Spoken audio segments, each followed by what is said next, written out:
All right. So Go ahead, birthday, and then I had this that. mic's on, that mic's on. We should be good to go. I don't hear anything. You? No, but you'll, Testing, testing. yeah. So that 1, mic's 2, on. 3. It's good. Can you hear me? Let me just bring out the other one and get rolling.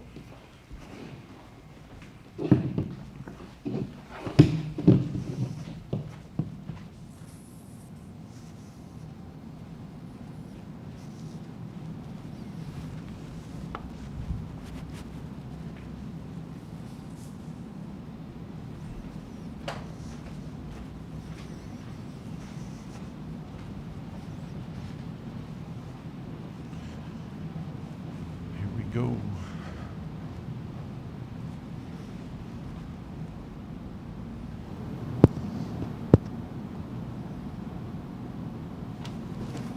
There we go. Put this here. All right. And we will get started. Oh, it's good to sit down. I think I've been standing up and moving around since 5 a.m. You okay? Yeah, just running around.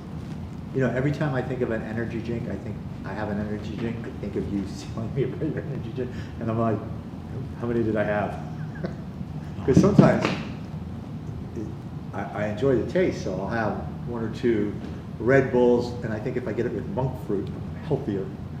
No, I understand, but mentally, that's how it works with food. They're not good to do, but lately I've been extra tired. I had some blood work come back, and my Testosterone? testosterone's good. My testosterone's sitting at like close to 800. I mean, that's with TRT, but What's TRT? testosterone replacement therapy is like doing tests through a clinic, because when I tested my testosterone randomly, I think 2 years ago, and it was like 205, which is What's it supposed to be? that's a really good question. But it runs from like 1 or 0 to 1400, and perfect, you know, all things being equal for men, you know, 18, I don't know, 16 to 25, your testosterone's a lot higher. And then as we get older, it goes down some, but it's sort of the master hormone for men. And just because it, you know, naturally depletes or goes down doesn't mean there's not things now that can, because it affects mood, it affects energy, mental clarity.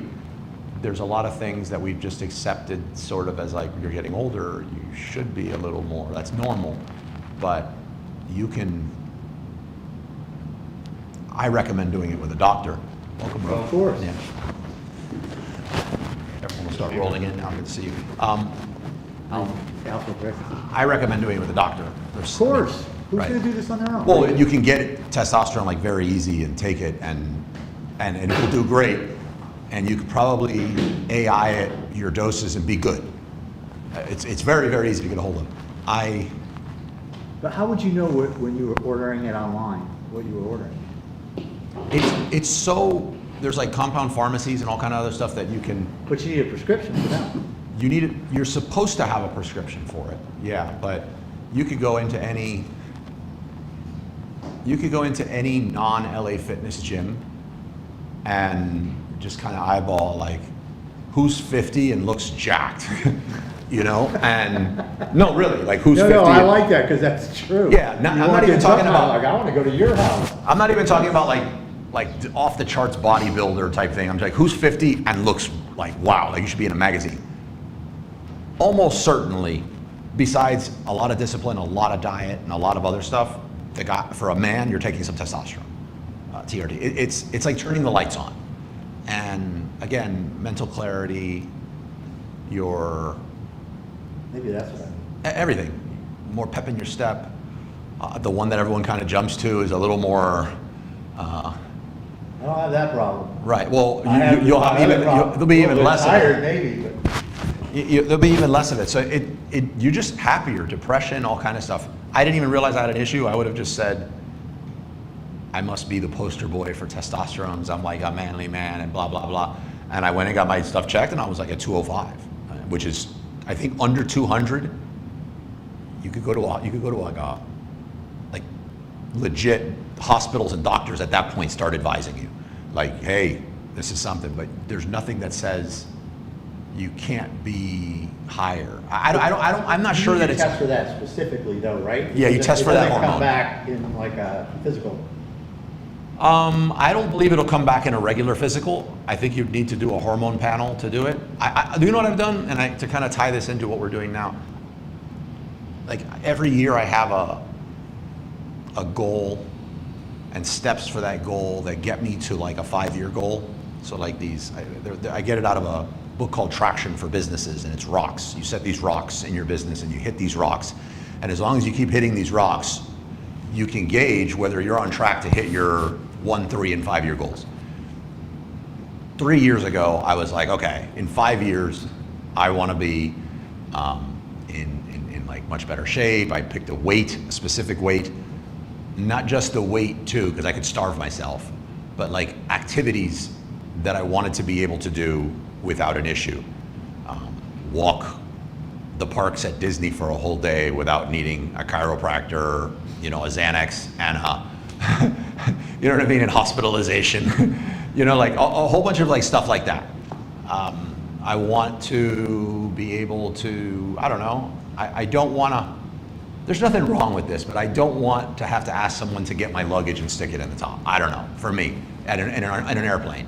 So there's some activities you need to be able to do that. I got news for you. You're tall. Nobody's gonna say, what, you can't get up there? Right. So like Me? Yes, the height. yeah. You? No, I don't mean for the height thing. I mean because I can't, because I'm physically incapable of doing it. Oh. And back then I was 405 pounds. What? I was 405. Who? To me, Well, when was that? 'Cause 2.5 years ago. we were not. Yes. Well, I got the pictures and I got it on the scale. Wait, 405. you I'm lost big. 200 pounds? 100. Well, right now I'm 235. Okay. Here, I love showing these pictures. Oh, my daughter's got the phone. Before we leave, we'll do it. Like the cruise photo. I remember, like, I thought you were talking about like 10 years ago or something. No. This is 2.5 years. Well, put it like You this. didn't do any of the Not this- GLP stuff? That's before Yeah, so I did you- I did a bunch. So like this December 20th that just passed Huh? was 1 year of me going all in with my trainer, who's also a trainer and a dietitian. He's the husband. His name's Victor, a husband of a group member that comes to this group.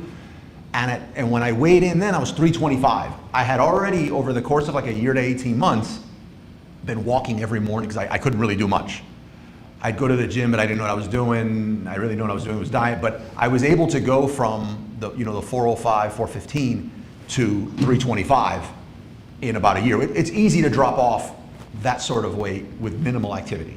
Like right now, for me to go from 235 to 215 would be like difficult. But yeah, I looked big, but I'm also big. So if you guessed my weight, you'd probably say 315, 350, but it was 4 something. But I told myself, in 5 years, this is where I want to be. And it's how I kind of look at my businesses too. And I'm like, okay, to get here, I need to approach my body like I would my business. And it's like how I approach my ads. Like I dissect the heck out of them, I test. So testing for me is biohacking, which is, peptides.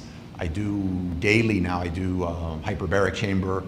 I do ice bath, I do red light therapy, which to be honest, I only do the red light because I'm laying there on the PEMF bed, which is an electromagnetic thing. I really don't think red light does anything. The jury's out for me on what red light does. I do electromagnetic on the bed, I do NAD plus IVs each week. You got all that out of your house?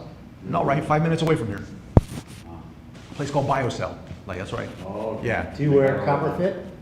I don't have a copper fit. I haven't, but the areas that I was like, okay, if I want to do really good at sourcing products, or I want to do really good at my ads, or like anything that I really want to do, I go find someone that's already done it, and I always have a coach, I always have a consultant, or several consultants I'm working with. I always have a mentor. I always in different areas of things that I'm trying to get to that have done that thing.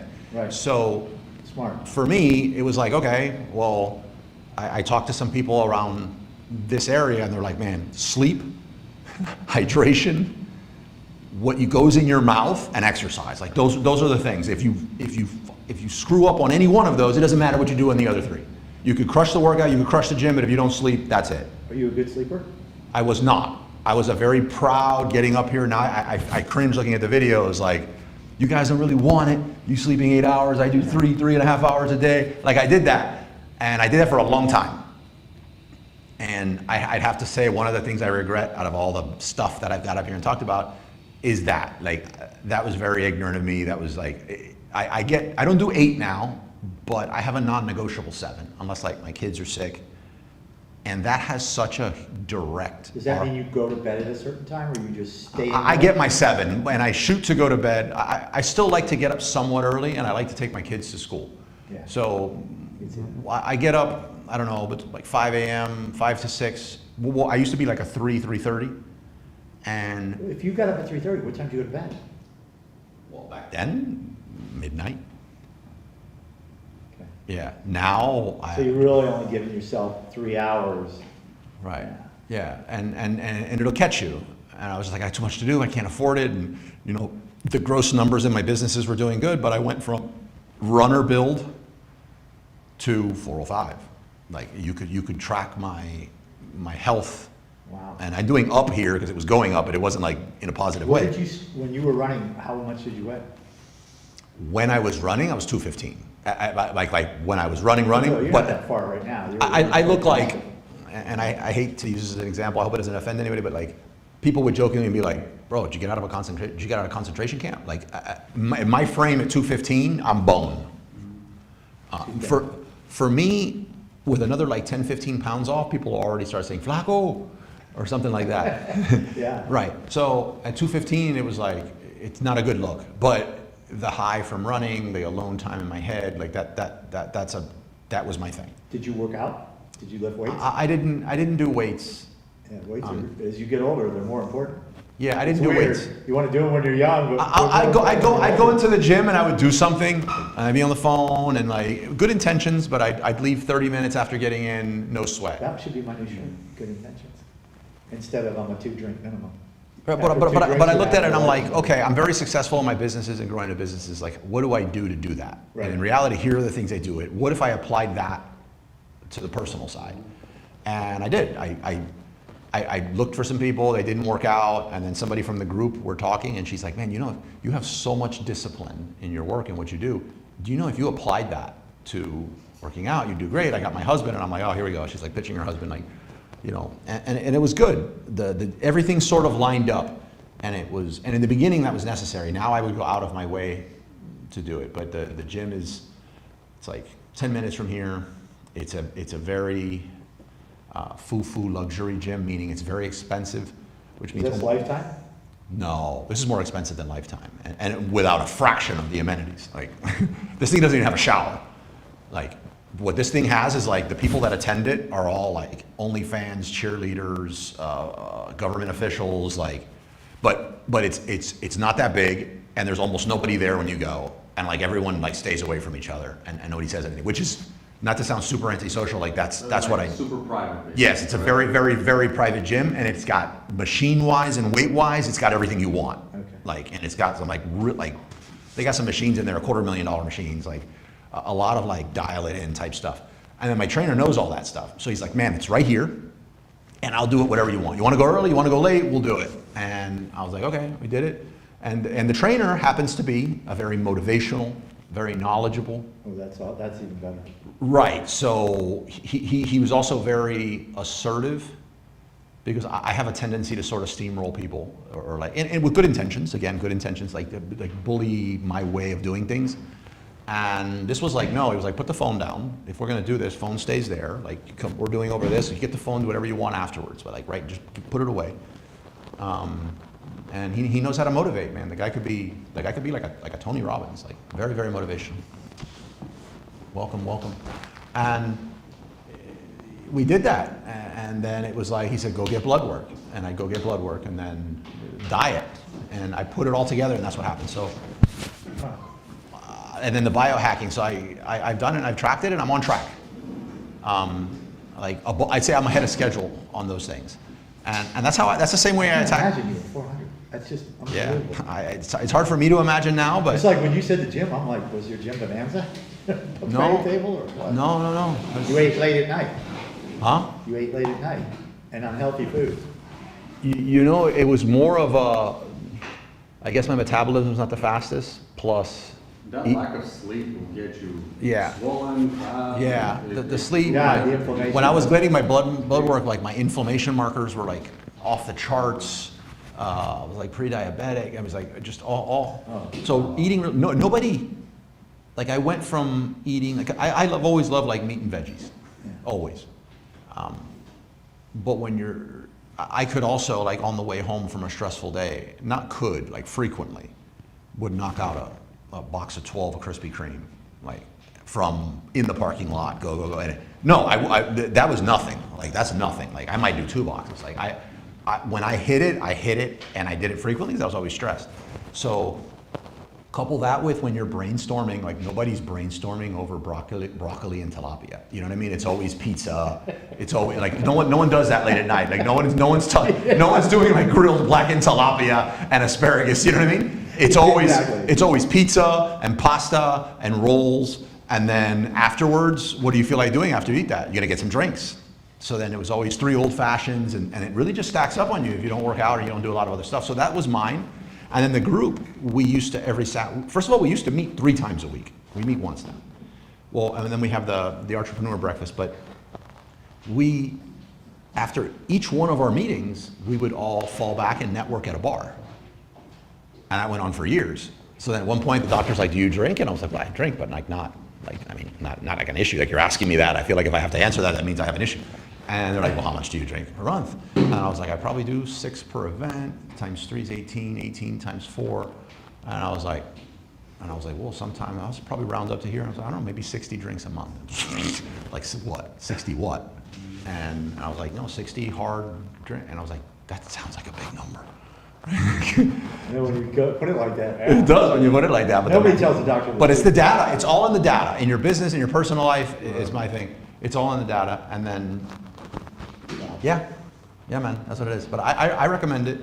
I don't want to sit up here and say you should do this, like I've cracked the code or anything. I think everybody's different. But I can say, it doesn't matter. If you ain't sleeping right, and if you're not watching your sugars, I don't care what diet you want to do, but sugars will wreck you. Your sugars, you hydrate, and you can't out-exercise a bad diet. Like you might get strong, but you're just not going to out-exercise a bad diet. Yeah. But I don't care what diet you do, personally. Like, I eat measured meals for the last, like they're weighed. They're very dialed in based on what the trainer says, and that's what I eat, 5 or 6 of those a day, depending on what he says per day for the last year. That's incredible. Do you ever in the beginning, do you find yourself hungry after you? No, because You ate the right stuff. no, because I was cutting all my carbs before, and I was like, that's how you lose weight, you cut carbs. And again, I know this is like a hot subject, so like if something else is working for you, you do whatever's working for you. But for what his approach was, I don't want you to lose weight just by a caloric deficit. I want you to lose weight because you have more lean muscle mass on your body. He goes, I'm gonna add more lean muscle, and the more lean muscle you have on the body, the more you're naturally just gonna burn per day.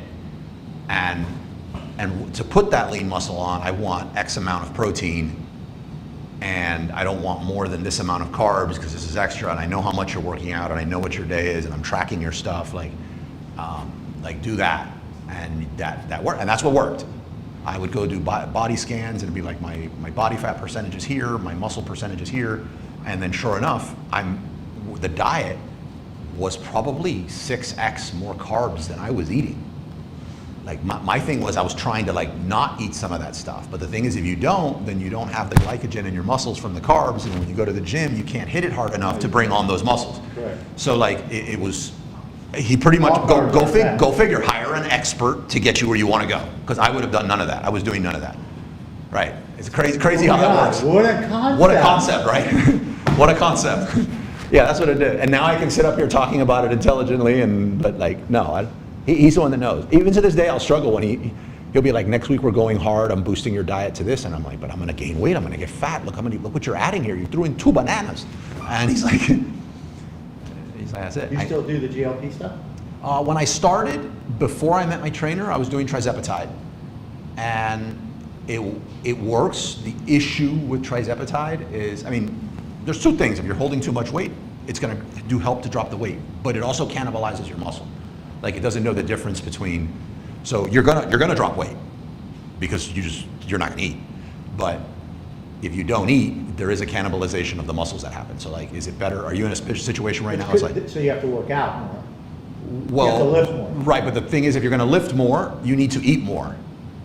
And if you're doing something that is cutting your eating, then that you're having an issue. But you're making healthy choices now versus the 2, but I'm also stuck on how you could eat 2 boxes of Krispy Kreme. Oh my God. In quick time too. Oh, yeah, Get in the car and tell my wife, like, babe, I just picked up that thing from Publix, I'm on the way. And be able to knock out a box or 2 of Krispy Kremes in my car before I get to my house, which she knows is 3 minutes away. Like, without any questions, like, what happened? Why'd you take so long? And nothing, I inhale it. And if they're warm, I might set a Guinness Book of World Records. Yeah. Oh my God. Yeah, it's nuts, man, nuts. But so trizepatide, I no longer, if I was to do it again, I wouldn't do trizepatide or Manjaro or Ozempic or anything. I would do retatrutide. It's a peptide, and it actually completely protects your muscles from cannibalization, increases the metabolism, and blunts the appetite at the same time, and a fraction of the cost. Who makes that? It's a peptide. Compound pharmacies right now. There's like an explosion in the whole peptide space. Whoa, trizepatide is a peptide. So like, it's which is the GLP-1 stuff. That's all peptides. But there's one out there now called retatrutide. I've tried it several times. I know a lot of people have tried it several times. It has all the effects of trizepatide and Ozempic, all the benefits with none of the downsides. So no side effects and no muscle cannibalization. So you can maintain your muscle mass while losing weight. It's fantastic. Never heard of that. Yeah, why not? Let's switch to Amazon talk before everybody bails off the stream and be like, what do we come here for? Let's see. Lokesh says, today's going to be a great session. One of my favorite topics is a sourcing expert from India. Absolutely. Product sourcing management. Thanks, Carlos. You're welcome. All right. As more people come, we're in the beginner hour. And if you were here in the beginning, we were just basically talking about how it's important to, you don't have to hire someone, but either hire someone or work with someone or get advice from someone who's kind of where you are. I saw a post on social media. It said, now I'm going to get it wrong. Well, I had it like memorized as like my hook to start the day, and now I'm going to get it wrong. But it was basically about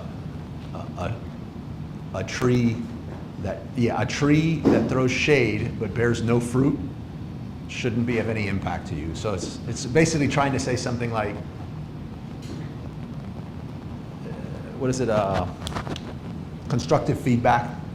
We're all kind of saying that we should always be open to constructive feedback, and I agree with that. Like, I think constructive feedback is good. I get so much constructive feedback that I've decided to only accept the feedback from people who've actually constructed something. So like, I saw this when I would like ask for feedback on my main images or my thumbnails on YouTube or my main images on Amazon, and I'd show a bunch of people. And initially I would show, I don't know, my wife, who's awesome, but I'd show my wife, I'd show a few other people, and they'd give me their feedback on it.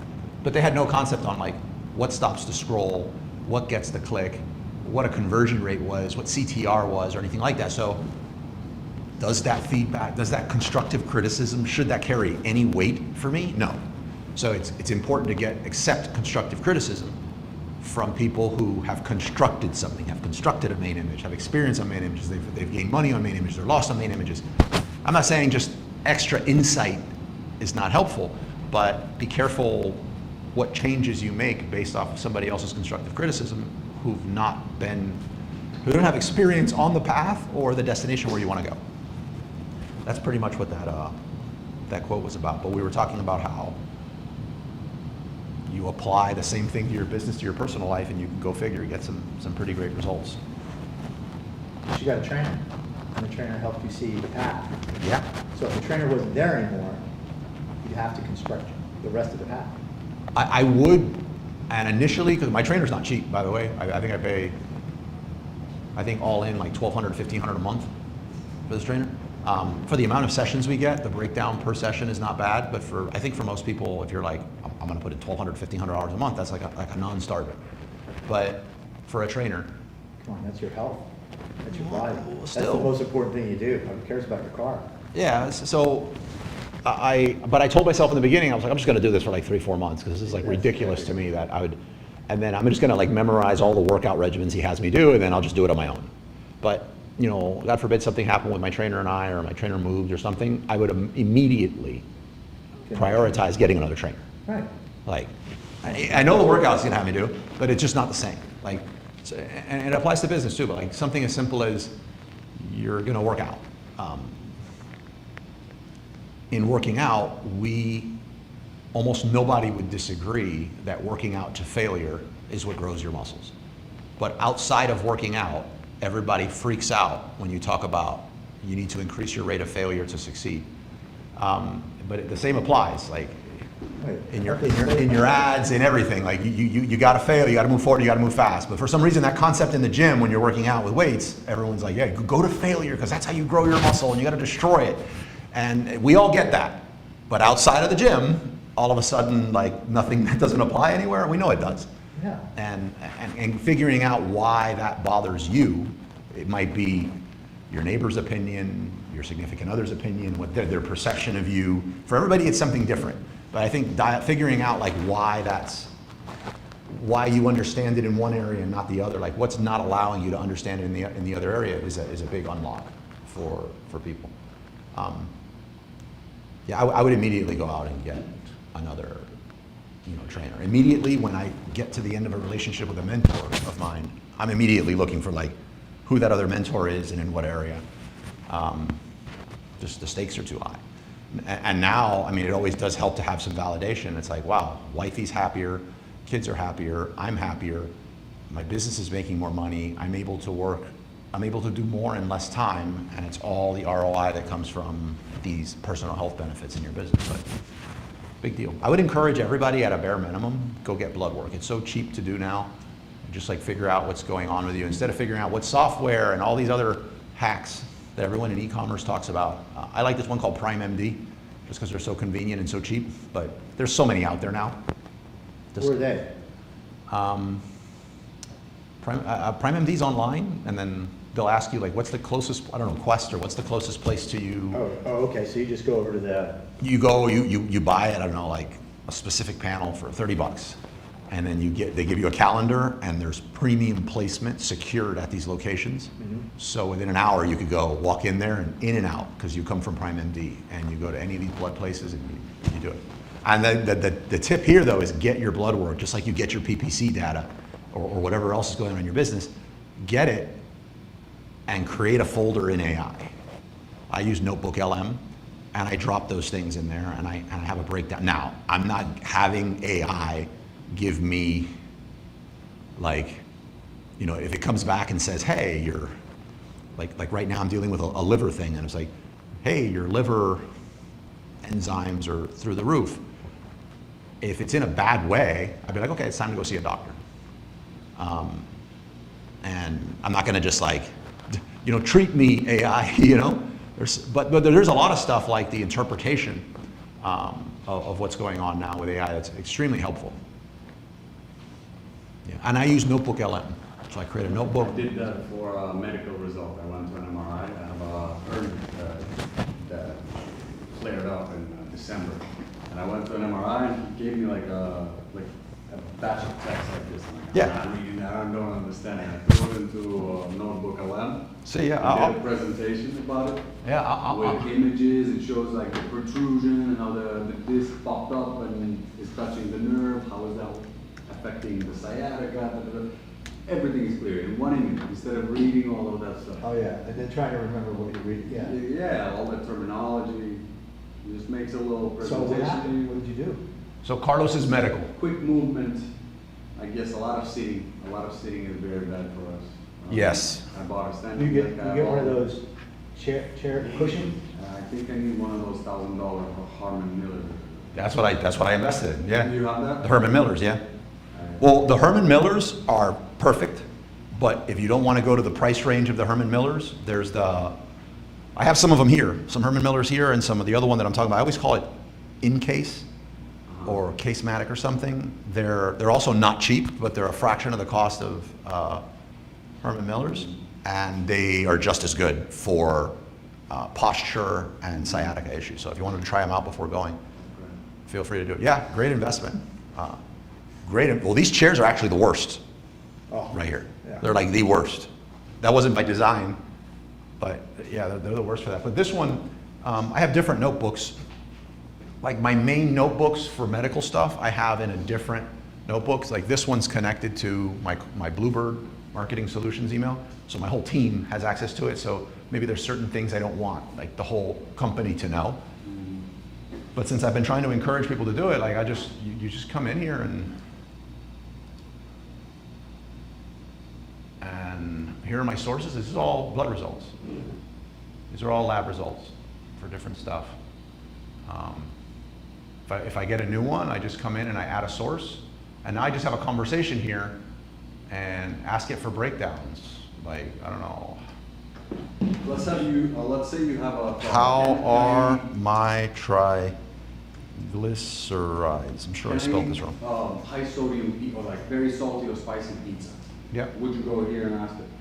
Let's just see. Or like something that is borderline forbidden, like let's say. Yeah, based on my health,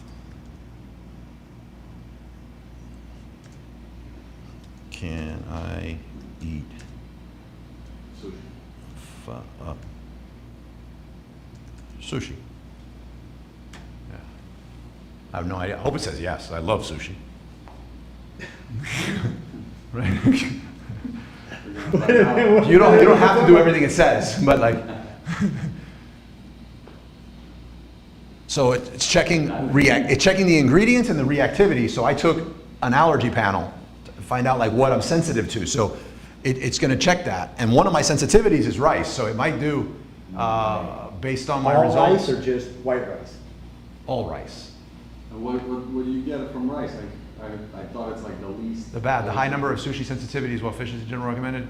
My panel shows that my immune system has moderate reactivity to almost every common ingredient found in traditional sushi. Well, come to find out, I'm allergic to almost everything, and I'd never known. So like I'm highly, highly allergic to eggs. I'm highly allergic to so many things. Like they looked at it and they didn't even know what to tell me. No? Yeah, last year, for some reason, I don't know why, I'm allergic to eggs.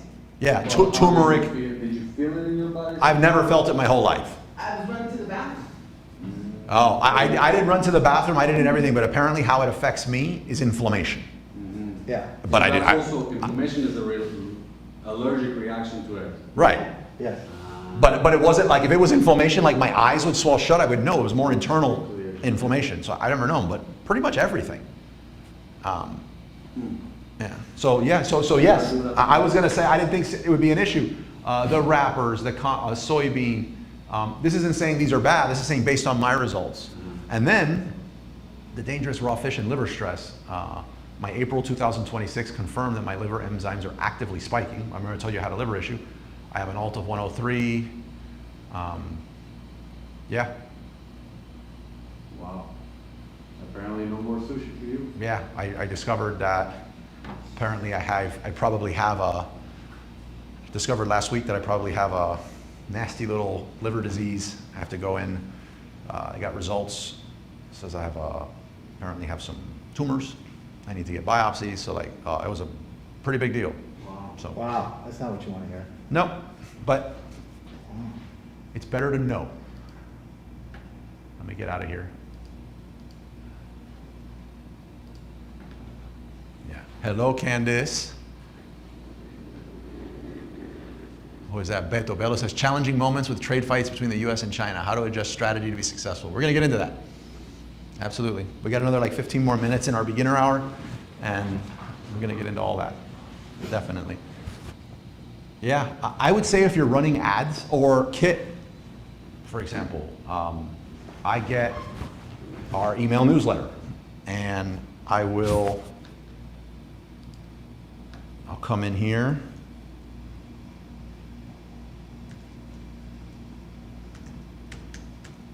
Notebook LM. We grab our ads, Facebook ads, anything. We just create folders, and we can drop reports in here. But let's see, we got one for the newsletter. Every edition that goes out, drop that edition in here so that this becomes better and better, and you can have conversations with it. But then maybe once a month, go in and download all your analytics and put it in here and say, based on these analytics, like what was working and what's not. Why is Notebook LM different from Gemini?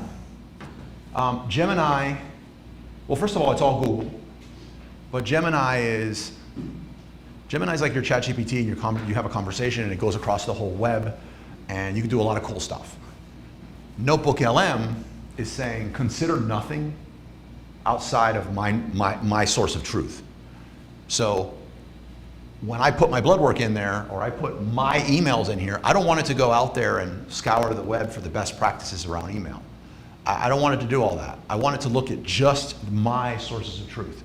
Now, if I had a creator, or like say I gave a presentation on best practices for a profitable email newsletter, or you wanted to get the recordings of sometimes when we have like powwow sessions, you can input those into your sources of truth in Notebook, and it can read it as if it's listening to that whole conversation again in real time without considering external sources.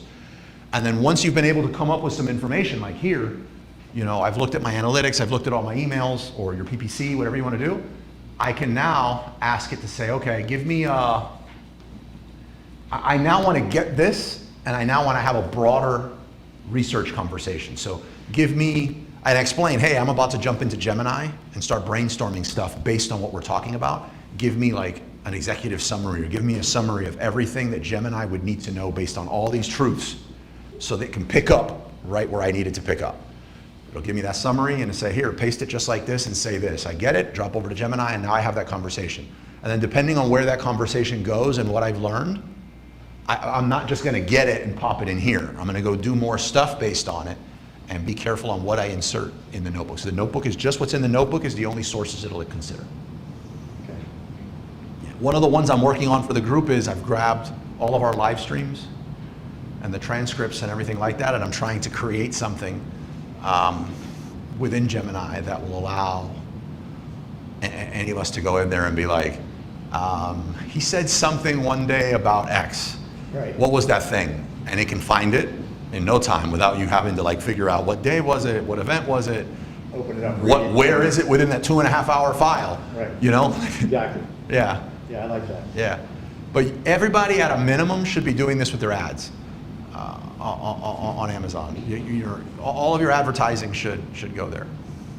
Okay. Yeah, 100%. Yeah, cool. What else we got? I didn't ask anybody for any questions, but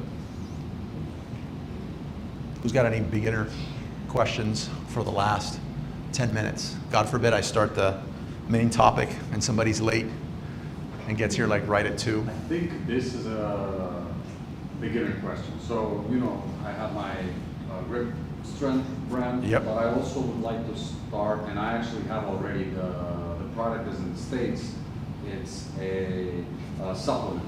Mm-hmm. I want to start getting that MRR revenue. And it's a different brand. It's not part of the fitness brand that I have.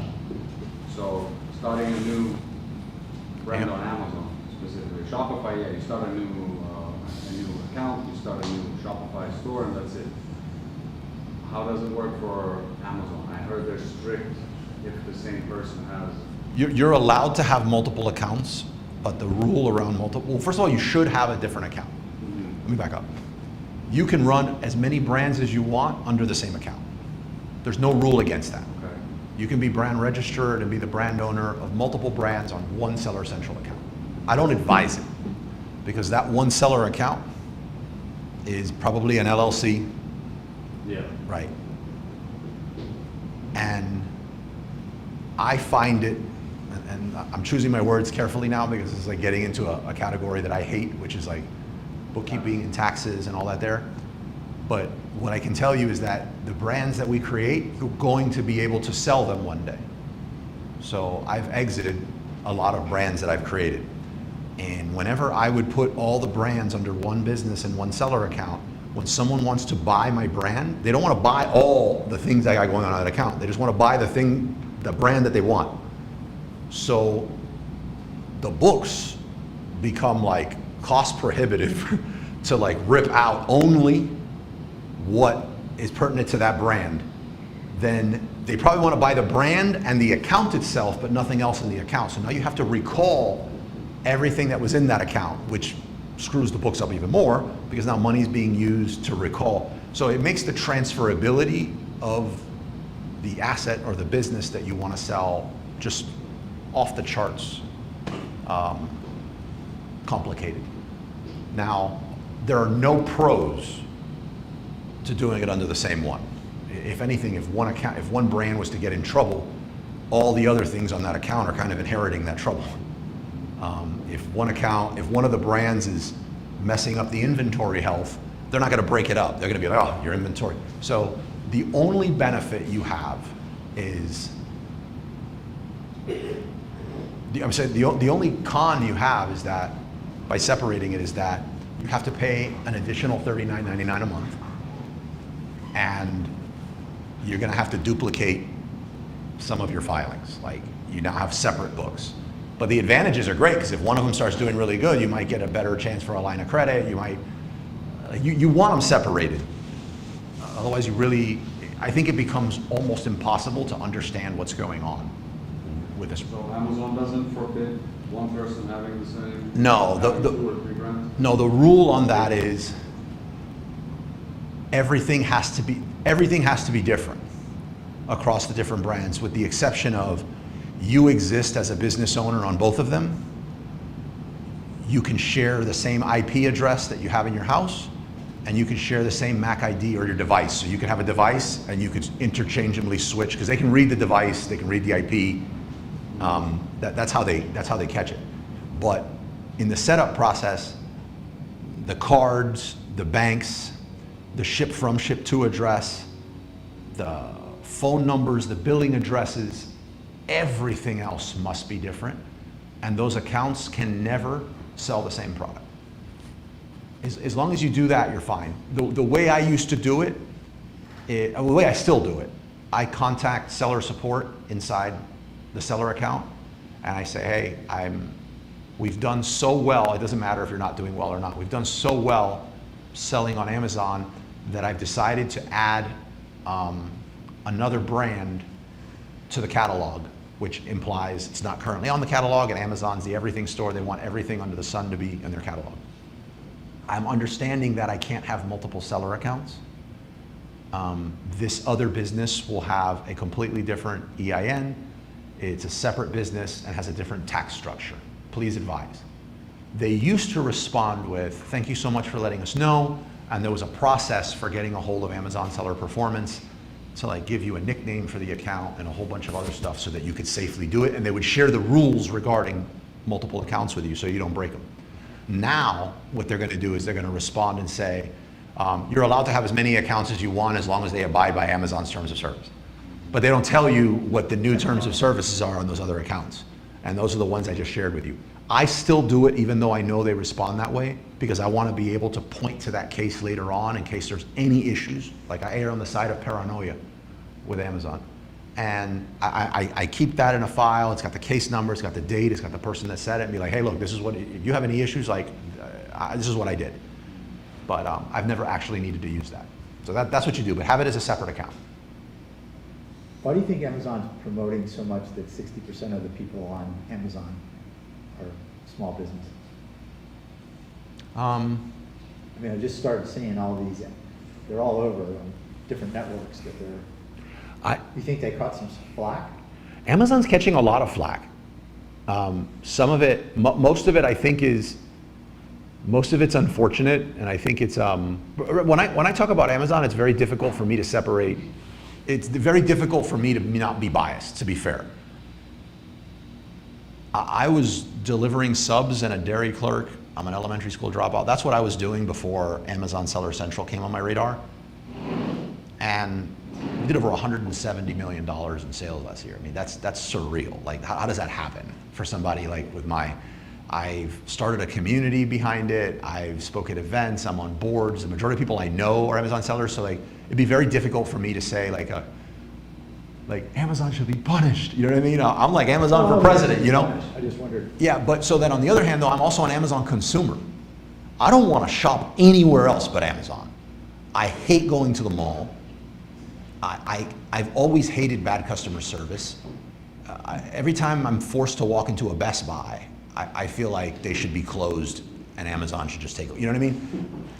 So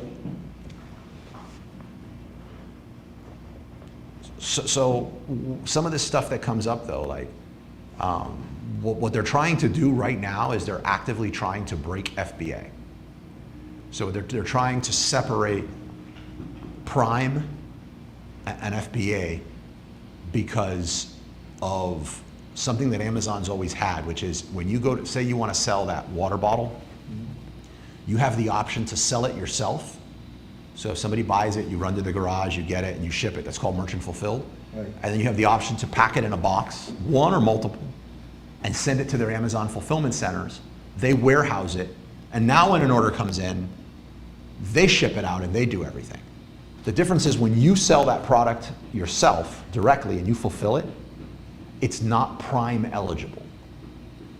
And the reason being is that you can't guarantee, Amazon can't guarantee that you are going to get it to them in 2 days. No. You don't have the negotiated rates to pay to be able to ship that with 1 or 2 days shipping and remain profitable, so you never will. Right. But Amazon can make that promise and can guarantee that Prime promise when they have it in their facility. They've built out all these facilities. So it seems to be enough people have gotten together and said that that is like some anti-competition or Yeah, anti-competitive. right. So what they want to do is be like, well, if I want to ship via UPS today, you need to let me.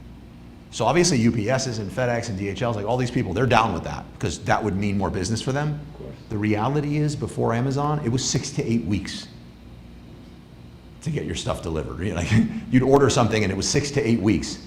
Amazon changed that. Yeah. So the people that weren't willing to change that now want to come in. I don't like that. I don't feel like I'm gonna, the majority of stuff I order, I needed to order some like Tudka and like a bunch of supplements for like my liver. And I had the option for $1 to get it in an hour. Like, is that gonna happen when UPS and FedEx are there? So like, as a consumer, I don't like it, and as a seller, I don't like a lot of the stuff that's against Amazon. However, Amazon's making it like, Amazon has this thing out there that I can't help but feel is price fixing. And that is, if you go to sell a product on Amazon and you're selling it for $25, and they see that you're selling it for less than $25 anywhere else on the web, they will suppress you on Amazon until you match that better price. So like, they're forcing you, even though they have higher fees. To me, that fits the definition of like price fixing. And there's a law on that. So like they do some You stuff. have to have more than yourself to fix prices. Well, You can charge whatever you want to different places, but price fixing is, if the three of us, four of us got together and said, okay, we're gonna sell something at this price, and we all agreed, and then we went off, that's fixing. but the price. Amazon is getting with the sellers and saying, hey, do this, put it at this price or else. Oh, no, I understand what they do, but that's the same thing that Walmart does. When you go pitch them, they go, wow, this is great, we love this, this is what we're gonna pay. Walmart and them claim they do that because they've needed to remain competitive with Amazon. Amazon led the charge. Amazon actually in the beginning forced you, if you wanted to sell privately, if you wanted to sell anything that was not your brand, somebody else's brand, you want to sell your own brand, you must have a website. And if you didn't, you needed to build one on Amazon. They used to have websites on Amazon. I remember. And the reason for that is they wanted a way to track your price. And if you sold that product for less on your website, they would shut you down. So they got in trouble for that. And then this new variation, like this new flavor has come up with it. So And then I just have gripes as a seller when it comes to Amazon. Like they've recently, I'm very upset now that we can't use credit cards to pay for ads because we could get a lot of points. But you know what? Amazon was one of the few people that still allowed you to do that. Like they stopped Amazon and Facebook and Google and all them. Like they did that long ago. But Amazon just rolled out, we can no longer do that. They extended it a little bit because a bunch of sellers started getting mad, but they pushed it out to August. At the same time, they dropped in a 3.5% temporary gas surcharge. It's 3.5%, but there's the war in Iran, there's the Venezuela, like all this other stuff. And then the other one, which feels like just a sucker punch, is DD7, which is when you sell something on Amazon, once it's sold, you should get paid. Now they've backed it out. That money is not eligible to be paid until the delivery date, DD, +7.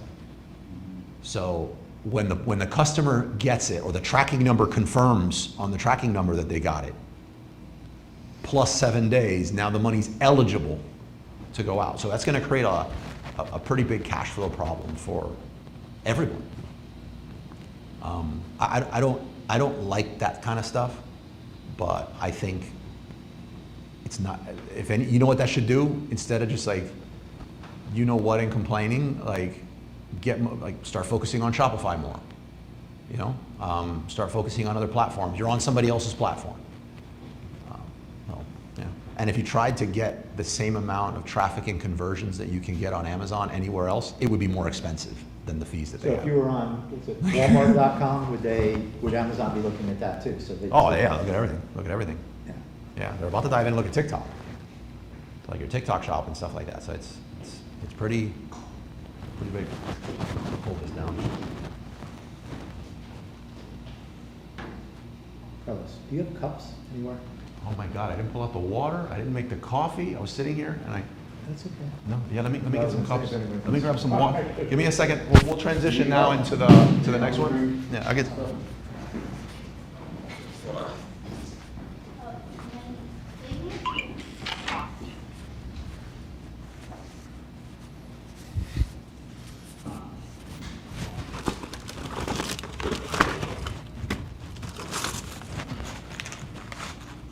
Got it?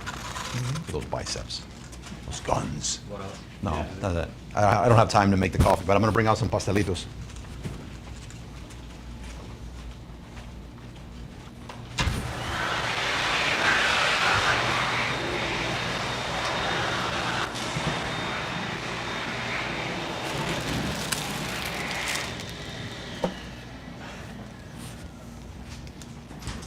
This one. I should be videotaping you Yes. up there because I used to, How are you, Connor? work in TV. I'm glad you came. Yeah. Okay, we're gonna put them on commercial, but everybody can not make it so easy. I can't believe how many folks are on, but. I want my can. There we go. Because they wanted to do that. Let me bring some napkins. Let me get some napkins. A second offense. I'm not gonna be in that notebook alone, so I can say something, So my name stays in the notebook alone. Hey guys, this is Alfie. You can find me in notebook alone next time. Well, this is exactly what I shouldn't eat. 100% was. Right. Wait, did you see that they approved,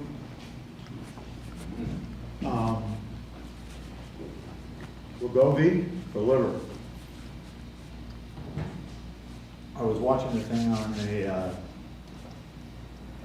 because they say that tirzepatide, you lose more weight, but the study so far shows that they're doing something to help with the liver with the Wegovy, the heart and liver. And now they're gonna look at the weight for the tirzepatide. It helped. If I met my trainer before I had done the tirzepatide, I'm pretty sure he would have still recommended some 405. Well, probably the worst thing to do on camera, but yeah, sorry. But he's more of a, and I don't think retatrutide had really like a year ago. I don't think it was a thing. But he's very like anti anything that will. He's very anti don't eat. Like he wants you to eat. You get him and you're like, there's no way I'm gonna lose weight with this guy. And he's very anti anything that will cannibalize muscle gains that you have. Trizepatide did that. But the two things that I think helped me the most in the beginning are just like wins. So seeing the weight go down from trizepatide, whether it was cannibalizing muscle or not, that gives you some momentum and you see results, so it makes you want to keep going. And the other one was when I started training, I mean, he destroyed me. Like, it was very demoralizing getting in there doing like those workouts with him. Like he was motivational talking, but my body did not feel motivated. Like, he forced from the beginning, he'd record some videos of you, shorts, Right. and he'd post them and he'd tag you on Instagram, right? And he was really good about it, like silly things like with at that sort of weight, your gut comes out your gut comes out the bottom of your shirt. So he'd frame it right, he'd pull the shirt down perfectly. It was the good weight. And I thought it was just like, I was like, man, that's actually, thank you for doing that, because that's like the least flattering thing in the world to see. He would do that and he'd frame it like that so that when you posted it, he knew you were going to get a whole bunch of compliments. Like he knew the filters to use, the machinery, and where we're working out is so great. I would get all this supportive like hearts and comments from people that I was like, I couldn't wait not only to go back so that even though I was going to get destroyed, so that I had another like inspirational thing to post. And I was like, man, this is finally, I'm posting something that's not like some acronym about advertising and e-commerce, right? Right. And it made me want to keep going. So it's those two things were probably the most instrumental in the beginning. No, I think the positive energy, Yeah. people encouragement is really good. Yeah. You have paper cups. Oh my God, I went there to get you're the one that started the cups and I didn't get the cups. So you're not going to chug it out of that. No, anybody can have some if they like. I just.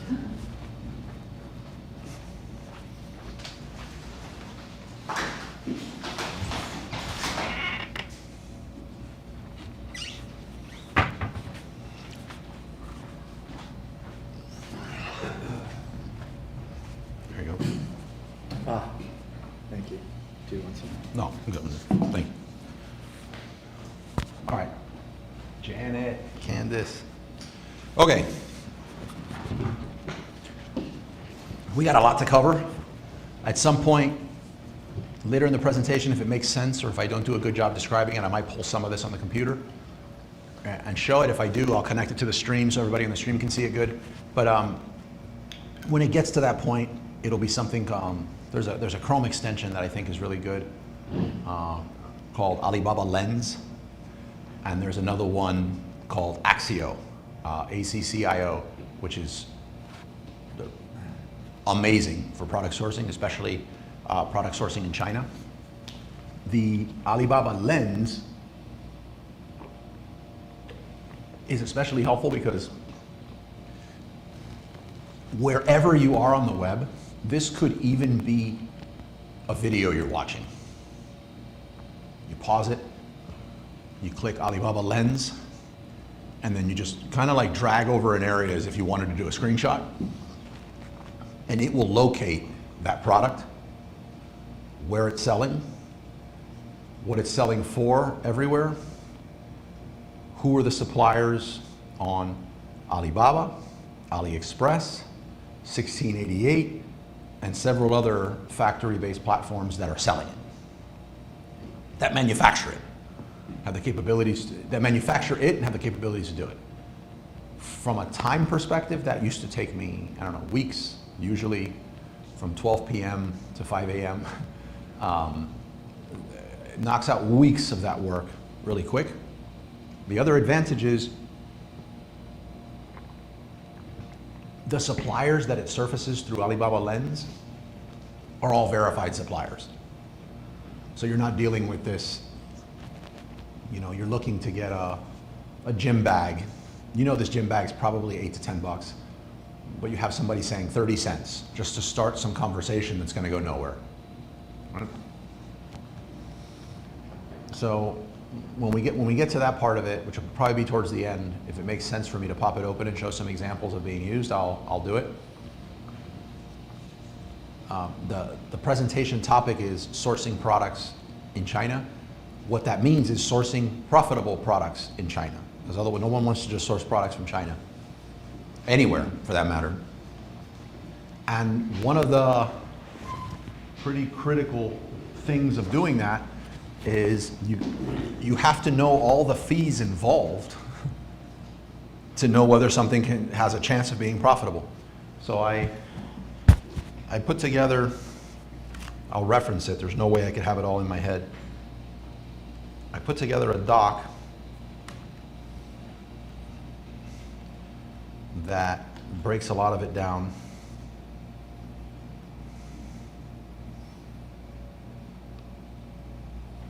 Yeah, which I'll also get to, and if anybody wants that actual doc, just message me. I don't have it on a download button, so it's not going to ask for your email or anything like that. Just message me, and I'll send you the link to my Google Doc when we get to that section as well, because it's pretty dense.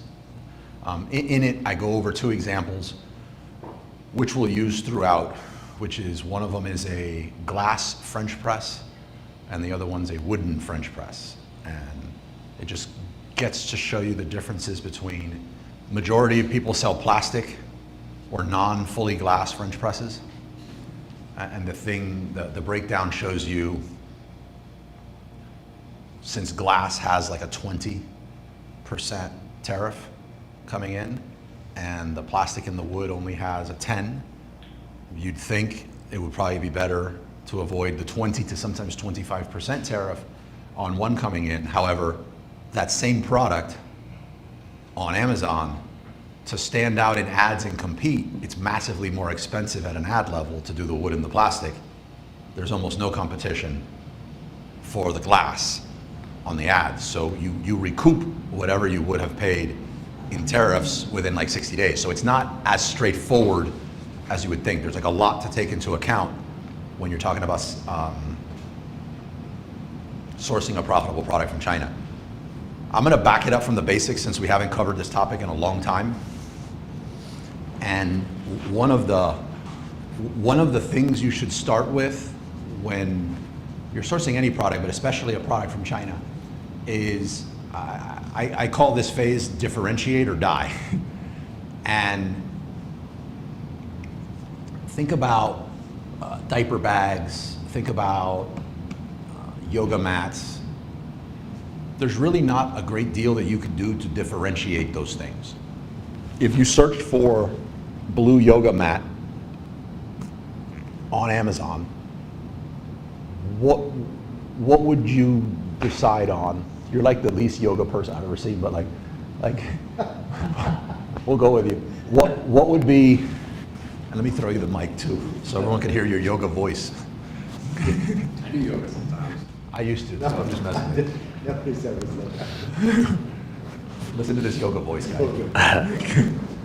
Yeah, yoga. What would I look at? He looks like the guy, he looks like Reacher, too. Doesn't he look a little like Reacher? Right? He looks Like who? Reacher. Reacher. Reacher. Can you show a picture? Can you pull up Reacher or something? Yeah. You look like Reacher. Is that a character?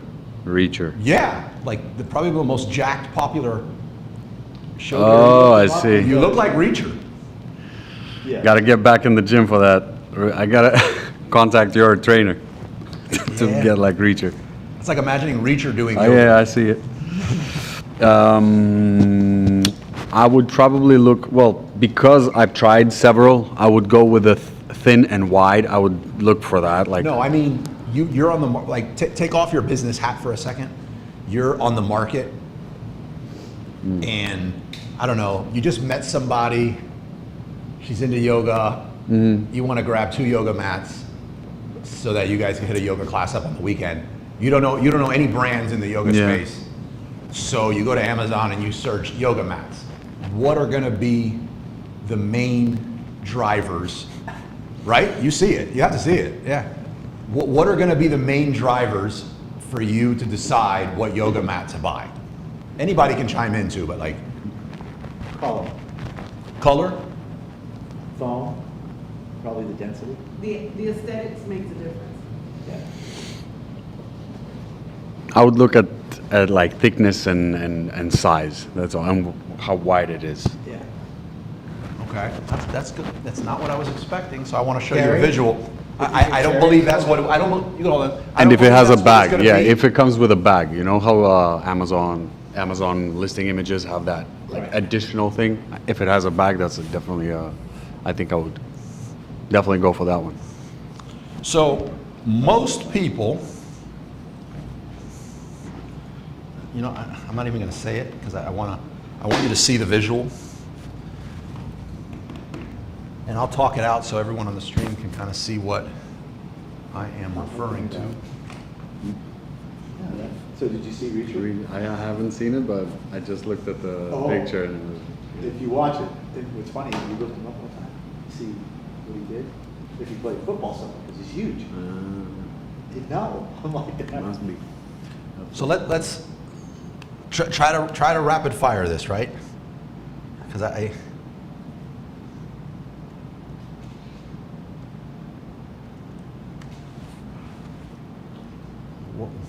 what are you clicking on?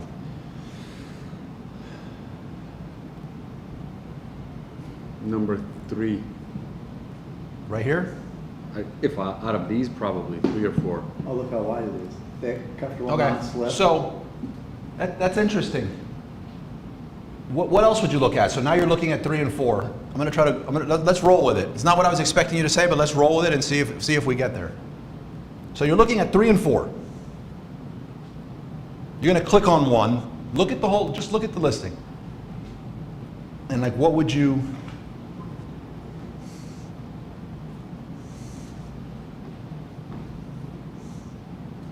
Yeah, 3 and 4 because they have that bag or sling. Okay, so I Sling, probably they seem to be big. I probably should try to. 72, 36. Extra width. Yeah, let me. These are huge. Yeah, let me. You know what? Give me a second. I'm going to share this to the screen so everyone on the stream can see this, The second one is. and then we're going to go back to that. Were you gonna say price? It's price and reviews is what it usually boils down to. Right. Right, but you're breaking the rule there a little bit because, well, not everybody's driven by that as the first one, but most people, it's going to be price and review. Right. Right, but you actually went backward on both because you were like width and texture and density. And then I would go to price. I filtered by that, like that. Right. By like what's important for me in yoga, and then I would go, what's the price range? And Beto's saying, is it washable? Beto must sweat a lot at yoga. Hold on, I'm gonna share this. What's that stuff, hot yoga? Hot yoga. Some people on my team just did hot yoga. And, they like it? One of them just kept saying, it's so hot. Let I me feel see. like I would just be like pig pen, except instead of dirt, it would just be a pool of water. Same. I did it one time, and I said, Was that I'm it? not, Was not it? embarrassing myself like that anymore. It's not this.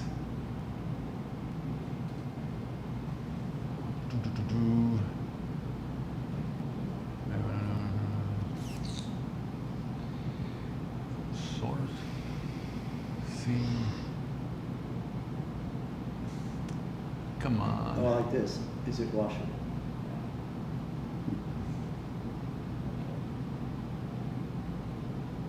Where's guest? Virtual. It's not a virtual cam. Options.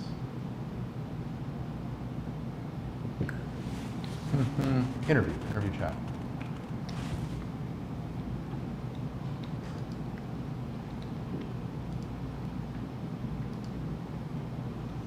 Wow.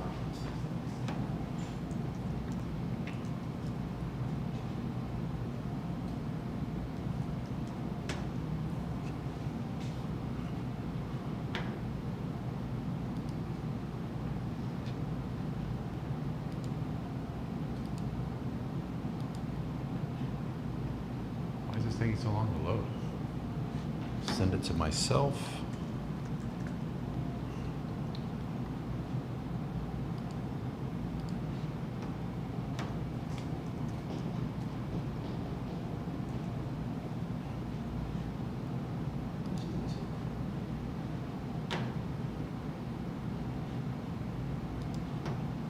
We're almost there, guys.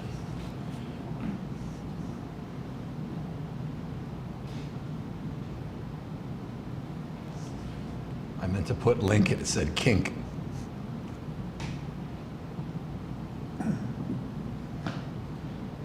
How much does overall pick make a difference when Amazon puts that there? All those badges make a pretty big difference.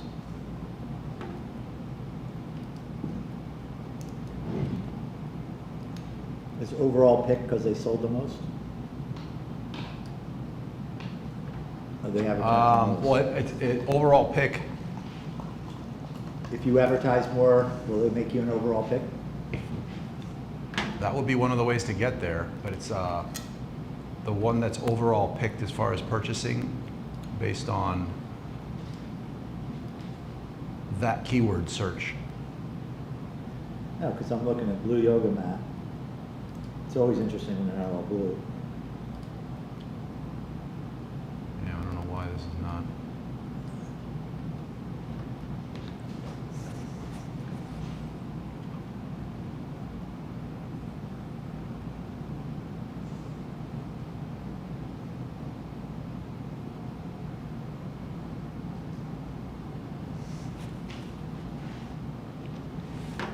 Oh, this stinks. Took up all days for it to give some issues. Oh,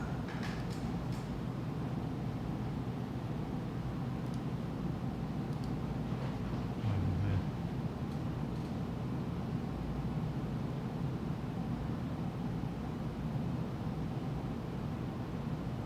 Show all utility windows?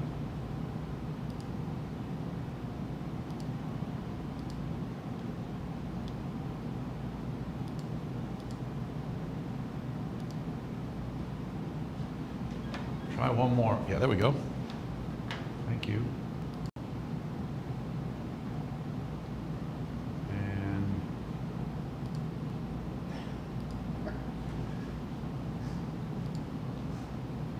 what? That is not. So we want to share screen. You like how I talk to myself there? Hey, they say that's good. Smart people. I've do heard that. it's very healthy. Okay. And we don't want to share that. We want to share this. And then we'll go to Amazon and we're ready to go. All right. Okay, good. You guys on the screen should be able to see my screen now, or people on the screen. People watching this on the stream should be able to see my camera now. And now let me just find their chat box. So,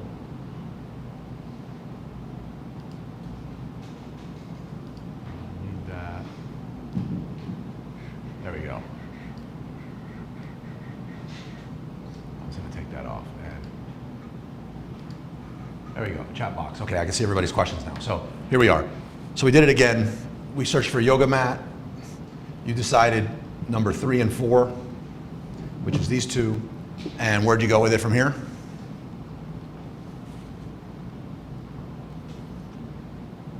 Like, what would you do at this point? You'd click on which one? So you had the option between Amazon Basics, 7-fold yoga mat, Yeah, Baidu. I would open the third and the fourth, Okay. see what the difference is, like why is it 2 times more expensive, the one on the left? Why it's 2 times more expensive than these two? Or this one? Than the other one that I chose, so the fourth, right? Why is 3 more expensive than 4? And 3 more expensive than 4. So here you And then go. I would make a decision.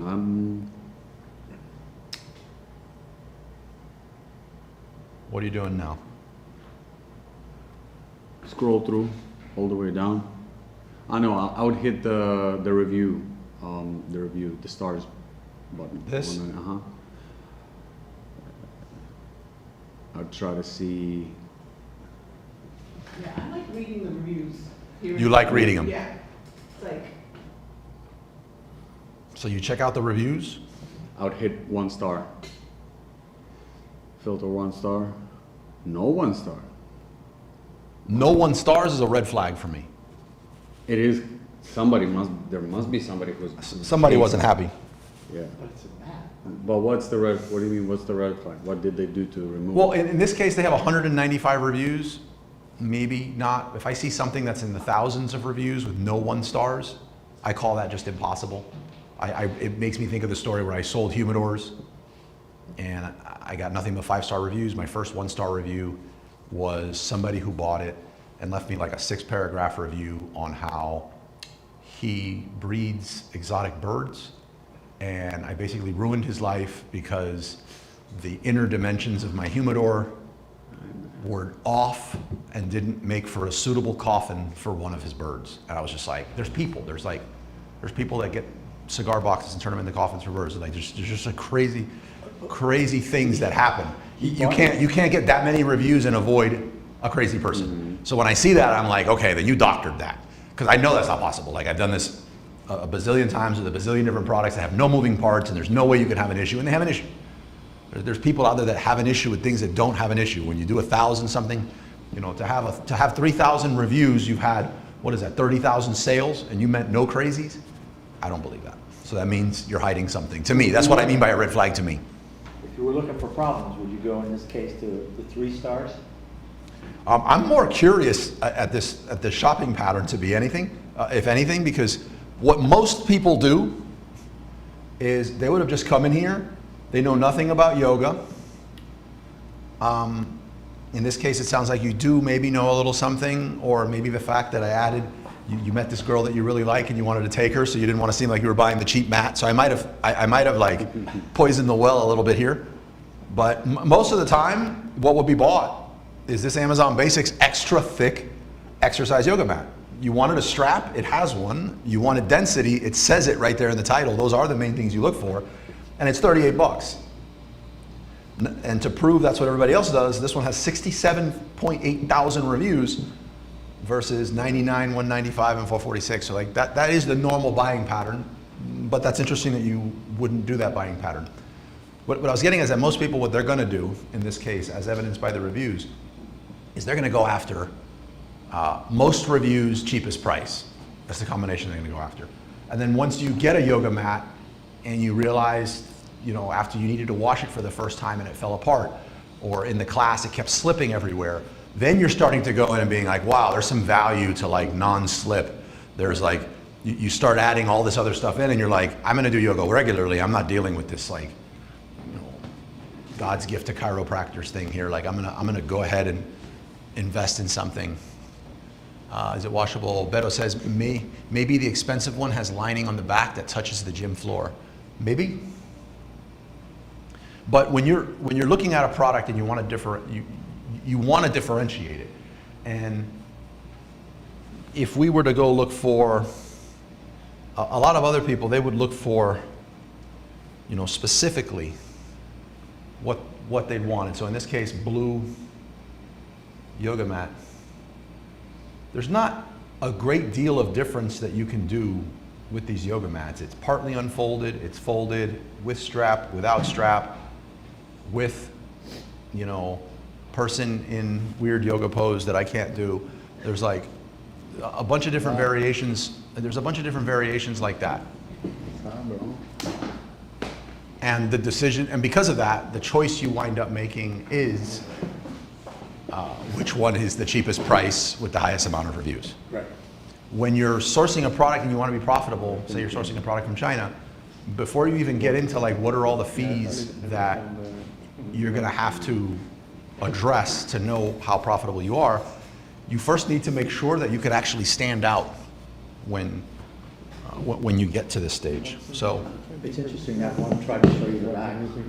which one? If you go up, the one that's 87 bucks, you just went past it. Right there. Yep.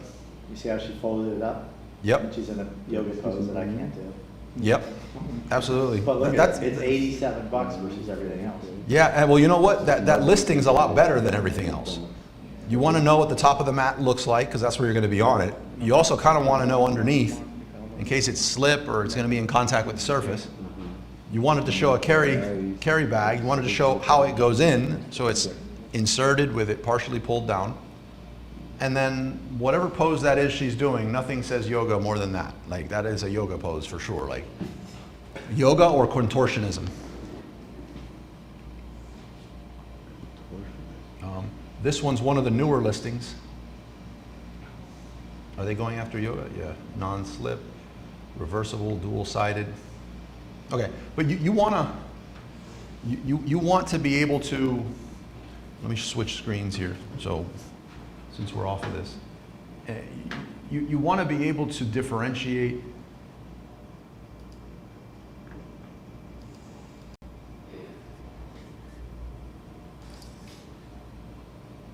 what the? Does this thing not want to cooperate with me? Did me wrong.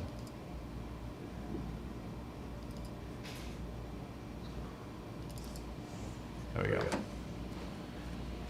So you want to be able to differentiate. Lots of ways to differentiate.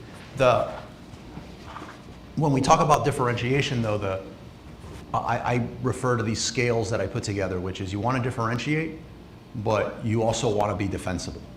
So we could have, I feel like I shouldn't use this as an example, but what the heck? Right now, regardless of where anybody stands on the subject, it seems like if you created a rainbow yoga mat, you'd get a chunk of people to buy it, whether they wanted to support it or not support it or whatever, but you get a chunk of people to buy it. So that would be a differentiator.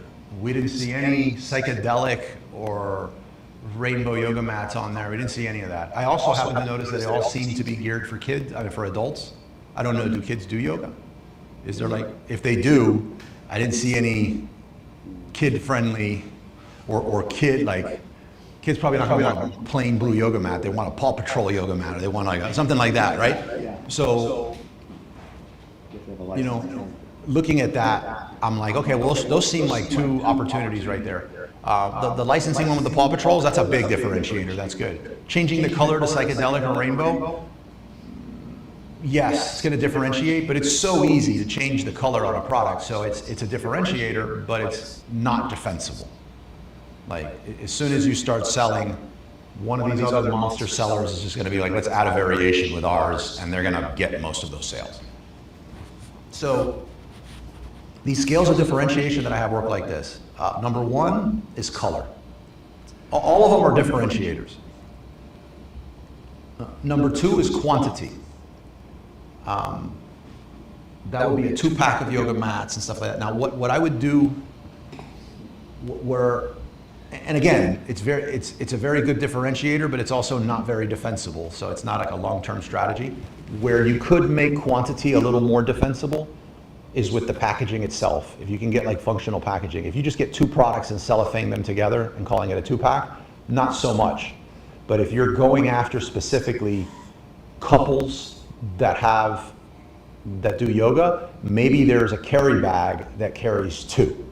So you've created this now unique carry bag that fits 2 yoga mats where one of the people in that relationship can carry the bag, which is both yoga mats.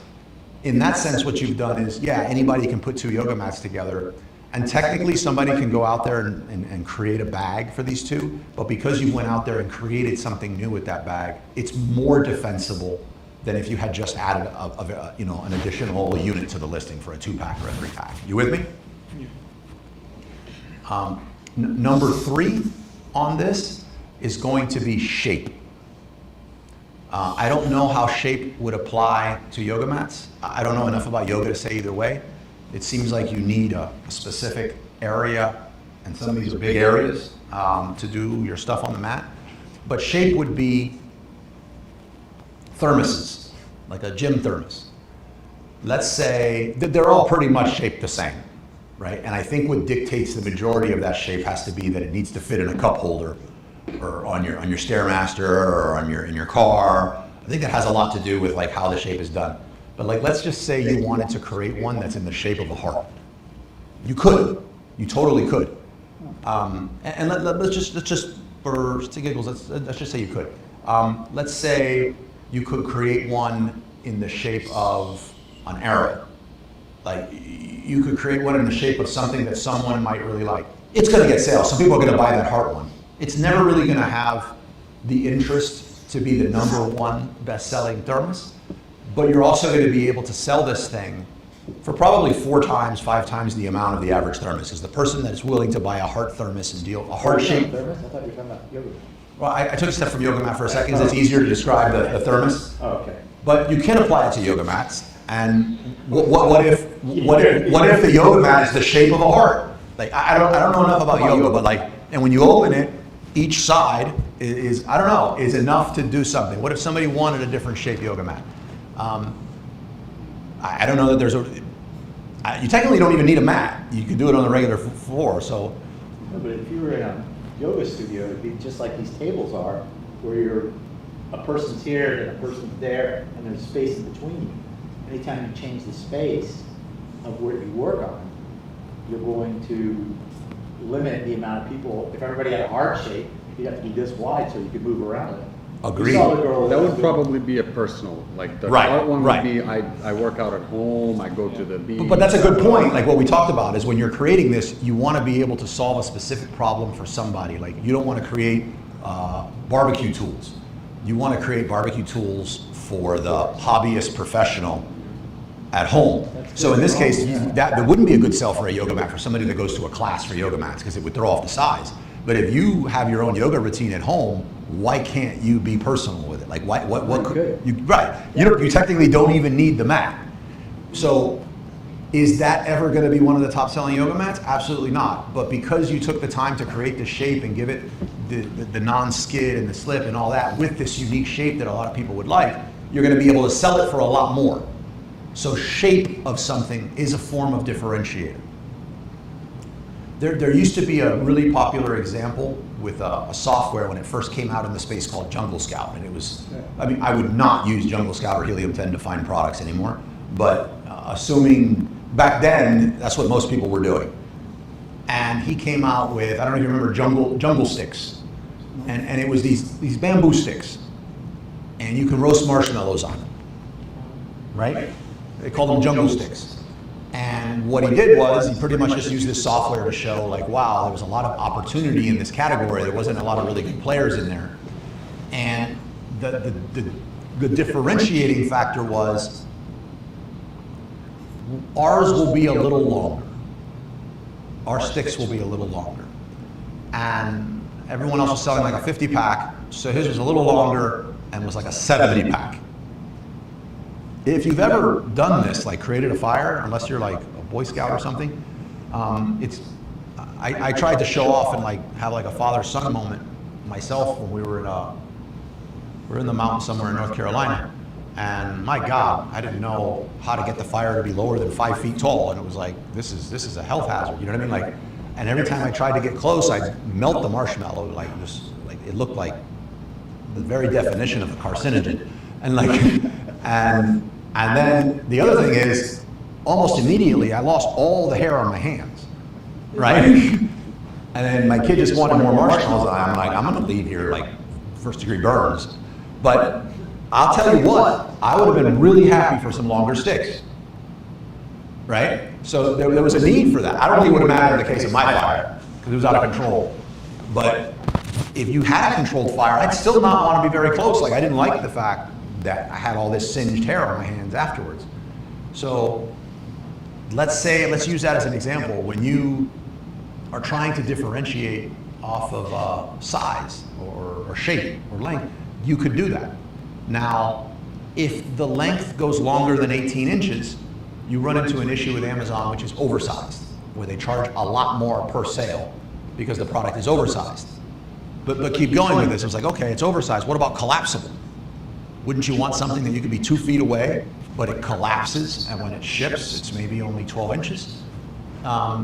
So you can mix and match a lot of these things on this scale of differentiation to put it together. This next one I call it, number 4 is reverse engineering. And then I'm going to circle back to this bamboo stick to show you how even more of this can stack together. Reverse engineering is, it could be a lot of stuff. Like one of them was, have you ever seen those, they're usually in the house, and it's like a vase, and it has some flowers in there, and the vase is see-through, but what's inside of the vase, you don't see soil and water. Instead, you see this like globular, almost looking gelatinous balls inside of it. There's these spherical, almost like crystal-looking balls inside of it. And if you don't know any better, you think they're hard marbles, but they're not. They're polymer gel beads. And they're desiccated. When you get them, they're these desiccated polymer gel beads. They're like this small. But you add water, and their ability to absorb water, you could get one of these things like this and be left with like this. It's amazing. And then the water inside of it contains the water, and they evaporate. So there's never a water mess. But if you put, you know, the stem of flowers inside of it, it's still able to get the water from the absorption. So it's a really cool thing to do. They were selling these on Amazon towards the beginning of my of me starting to sell. They were selling these by the tub, like these big tubs of like those protein tubs now, with fully expanded beads. So I looked at this and I was like, first of all, I'm going to sell these things dry with instructions on how much water to add, and I'll make on the container fill water to here. Wait X amount of time, and they'll be expanding out of the jar. It made like a cool thing. But the other one was, instead of selling it in this big protein jug jar, which is very difficult to ship in, I instead sized something that would fit the USPS flat rate. If it fits, it ships. So we created an envelope, so if it fits, it ships, and I packed the heck out of this thing. I mean, milked the heck out of it. So what I did was I grabbed the shape or the size of something that would have made it oversized or more expensive to ship, and I re-engineered how it was packaged so that it would fit a category that was lesser fees and that I could save on shipping. Imagine a tabletop foosball, not the big foosball, stand-up foosball games. You guys are familiar with foosball? Yeah. I saw some competition in those eyes right there when I said foosball. You look like you got a story there. Me? Yeah, I saw a little competitive streak. I almost wanted to go. I imagine just trying to do that fast spin on you. So anyhow, foosball. Imagine a tabletop foosball game. It's probably 26 inches, right? And it's oversized. They sell on Amazon. Imagine speaking to the factory and just saying, hey, I would like to kind of IKEA this thing. Chop it up into chunks to where no piece of this is more than 12 inches. So when somebody gets it, there's clear instructions, no tools, it just clicks together. You've now created something that you're able to sell it for less than what your competitors are doing, but making more profit per sale than they are, and they can never catch it. Did it cost you something to work with the factory to engineer this to be able to do it? Yes, but you're recovering that almost immediately because you're the only player in town when you do this. So one of the other things I'd like to do is go with some of these tools out there and look for nothing but oversized products and just look at them. And if it's something that's metal, I'd probably stay away from it. But if it's oversized and it's wood, or if it's oversized and it's plastic, I'm like, oh, we might have something here. So consider reverse engineering the size of something. So going back to these bamboo sticks that he did. So we made it longer, so we increased length. We've made it telescoping, so we've addressed the reverse engineering on how to make it shorter. How about, let's get into a category now. So I'd look at it and be like, okay, medieval times. You ever been to medieval times in Orlando? Where you sit in the thing and the horses jousting in the middle? No? So medieval, you know, if those horses joust, they hold this, I think it's called a jousting stick, if I'm not remembering, or a lance or something. But you're holding this thing and it has a garter on your hand, it has a rod going out, and you ride out on the horse. Okay. So why not make these roasting sticks? Why not go with a theme of like jousting? So you have these telescoping, compact jousting sticks to where you can. Right. So what's going to happen is I'm not going to be competing anymore with the regular bamboo sticks at the top of the page that are like, who's willing to make a penny on profit. I'm not going to sell as many units as them, but mine are not going to sell for $9.99. The type of person that's going to buy this, that's into jousting and all that, right? I don't know, think Star Wars, think something where it makes it look like a lightsaber, whatever. The person that's willing to buy this is probably willing to pay $39.99. And I'm not going to sell 40 a day, I'm going to sell 10. But I'm going to be wildly more profitable. I'm going to spend much less on ads. I don't need to order tens of thousands of units. I can order a smaller amount of units. So it's just overall a much more healthy, profitable business. But we're able to achieve this by stacking differentiators, right? And notice how we haven't got into things like tariffs or any of that stuff yet. We will, but the reason for that is the people that are not, I mean, no one's happy with tariff, no one's happy to make less, but you know who's not complaining at all about credit card points, Amazon fees, all this stuff? People that sell high-ticket items on Amazon. They're not complaining at all. Anyone that's selling a product that's like $150 and above, like they're not complaining about any of Amazon's fees because they have so much margin to play with. We're still doing great. It's still the best show in town. Where the people are really complaining is people that were selling like these $20 products and these $25 products that were already, inefficient in their packaging and a lot of other areas. And now their profit margin was already so suppressed, and now they're like, oh my God, 3.5% surcharge, that's it, that's my business. But position yourself to where you don't have to compete on price. And to do that, you need to differentiate. So when you do this right, when we get to the back end of this and you see the margin you're gonna have, you're like, oh wow, this I don't know why everybody's saying China's dead, it's not. Number 5 is a mold. And this is just pulling a mold, and this is where I think most people mess up in the beginning when they're working with China. And pulling a mold means you haven't sold anything yet, you have an idea, but to bring your idea to life, you need to spend a few $1,000s. That's pretty much what we're getting to. And a mold is, you have that jousting stick, and there's plenty of people that have telescoping sticks, but you want to create the guard that goes on the front of it that makes it really look like jousting. Well, to do that, you're going to need to probably pay $2,500 so they can make a mold of it. And then you approve the mold. And a lot of people are like, I'm just going to test it first. I'm going to test this product before I invest in a mold. The problem is you're now bringing a Me Too product onto the market that's like everybody else, and you're not really testing anything. Like you want to do this. And by not differentiating, you don't get away from not paying the mold charge. And this is one that I feel like everyone kind of ignores me on, or they're just kind of like acknowledging on it at a surface level. But like, let's say you're in a position and someone says you could differentiate your product, but it's going to cost you $3,000 in a mold. And you feel, I really don't feel like I have the budget to do that. Like, and you make the call, you know your finances better than me. I really don't have the budget to do that. But remember, you are launching this product, so you do know that you're going to need to run ads. So what you've decided is, after what I've calculated for ads, I don't think I can afford an extra $3,000 at this stage for a mold. Here's the part that kills me. Your ads are going to be more expensive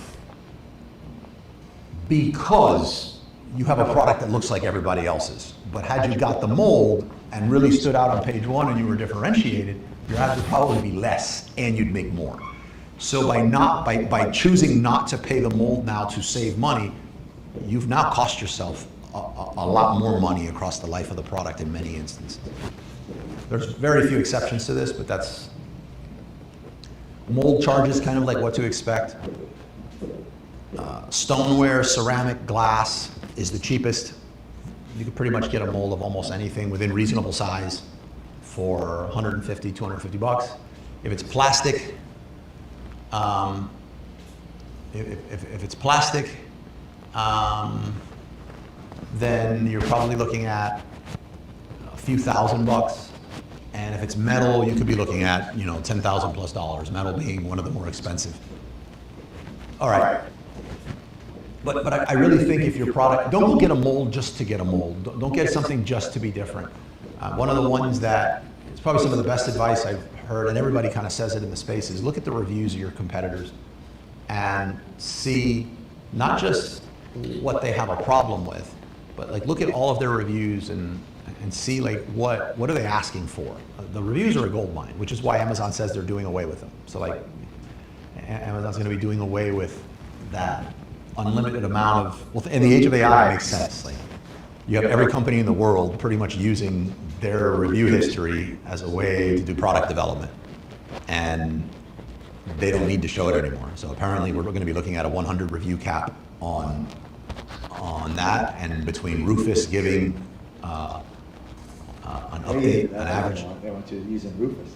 Yeah, Rufus is pretty good once you start using it. Yeah. So, but for right now we have access to it. So like use the reviews of your competitors. And two examples I've used a lot, but that really drive this point home. I have a friend of mine that was selling. It used to be a lot more popular, but there are these little speakers, tiny little speakers. You just pop them on the wall, and they're Bluetooth, and you like it's like stuck onto the wall, and you're like walking around, and it's playing music wherever you're at. So there was a review, 5 stars. It said, "This is my sixth one. I love them. I just wish they were waterproof because after so many times in the shower, they just stopped working." So the person liked it so much, they kept buying it. And apparently the steam and everything and the splashing of the water eventually just did its thing to it.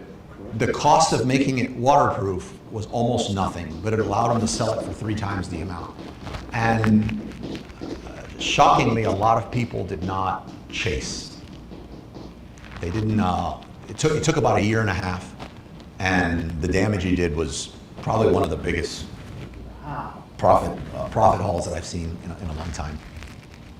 The other one is somebody who sold whiskey glasses, and a set of whiskey glasses, and a review comes in that says, I mean, all of us just assumed whiskey men, right? And this review comes in of this woman holding the glass, and it looked like her fingers were going to be dislocated because the glasses were big. Like the guy intentionally went for this like Viking exaggerated like whiskey glass, and she was pretty much saying, hey, like we drink whiskey too. It would be, and I'm going to keep drinking these glasses. It was a good review. Like these glasses are awesome. It would be nice if we could get a whiskey glass that fit comfortably in my hand, since it is a his and hers. And adding 2 little notches to the side was a very great visual differentiator on the main image. And for a long time, that was one of the hottest selling sets of whiskey glasses on Amazon because of that. I'll be pull up one more on mold because I think this one is really important. And I hope this didn't disconnect me. I'm not going to go through that again. But let me. Did it disconnect me? Let's see.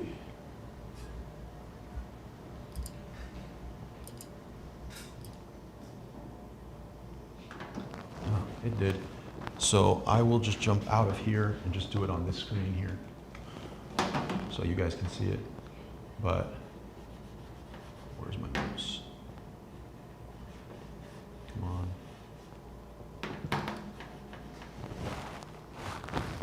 You see my mouse? Is that me or is that? Isn't that where it's upside down, the name, the picture? Yeah, it is. Wouldn't you have it the other way around? Yeah, they probably should have. That's a good catch. You got a good eye for that stuff.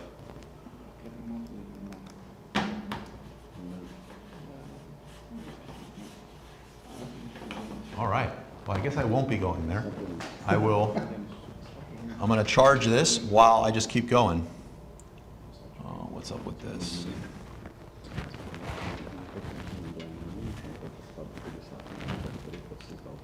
So, well, you've actually seen the example, Rick, that I'm going to share, and it's somebody I work with that wanted to get into Bluetooth speakers and instead created a Claymore landmine shaped Bluetooth speaker, and it allowed him to sell the product for like 7x what the normal speakers would cost, no competition, sell a lot of these speakers and pay almost nothing in ads. So that. It was just a niche, and he just created it in the shape of a Claymore landmine. And it doesn't mean that the people that buy these don't understand that Bluetooth speakers are cheaper. It's just that it speaks to them and their aesthetic We came up with bombs. with bombs. We looked all over for military stuff, because after you shared that, Yeah, well, I went back, I called Yeah. it, what do you think, what do you think? And everybody was just brainstorming. yeah. So it allows you to sell something for considerably more. Right now, we can do missiles. You could do missiles, yeah, or you could do speedboats. No, we can do speedboats. How you have to put a speedboat in your yard, but you put a missile, because you could just have the No, I was thing sticking in the I ground. was talking about those supposedly those speed attack boats in the Strait of Hormuz. I guess it's now called the Strait of Iran. It's gonna be, who knows what it's gonna be. I give up. Yeah, so that's number 5. Number 6 is black boxing. And there's a lot of different ways to go about doing this. So this is you're working with a factory. And again, we're getting into things that I don't really think is necessary. There's what I think is a common misconception, and that is that suppliers in China are not trustworthy, right? I love the country I'm born in here in the United States. I love my country. I'm not bad-mouthing my country.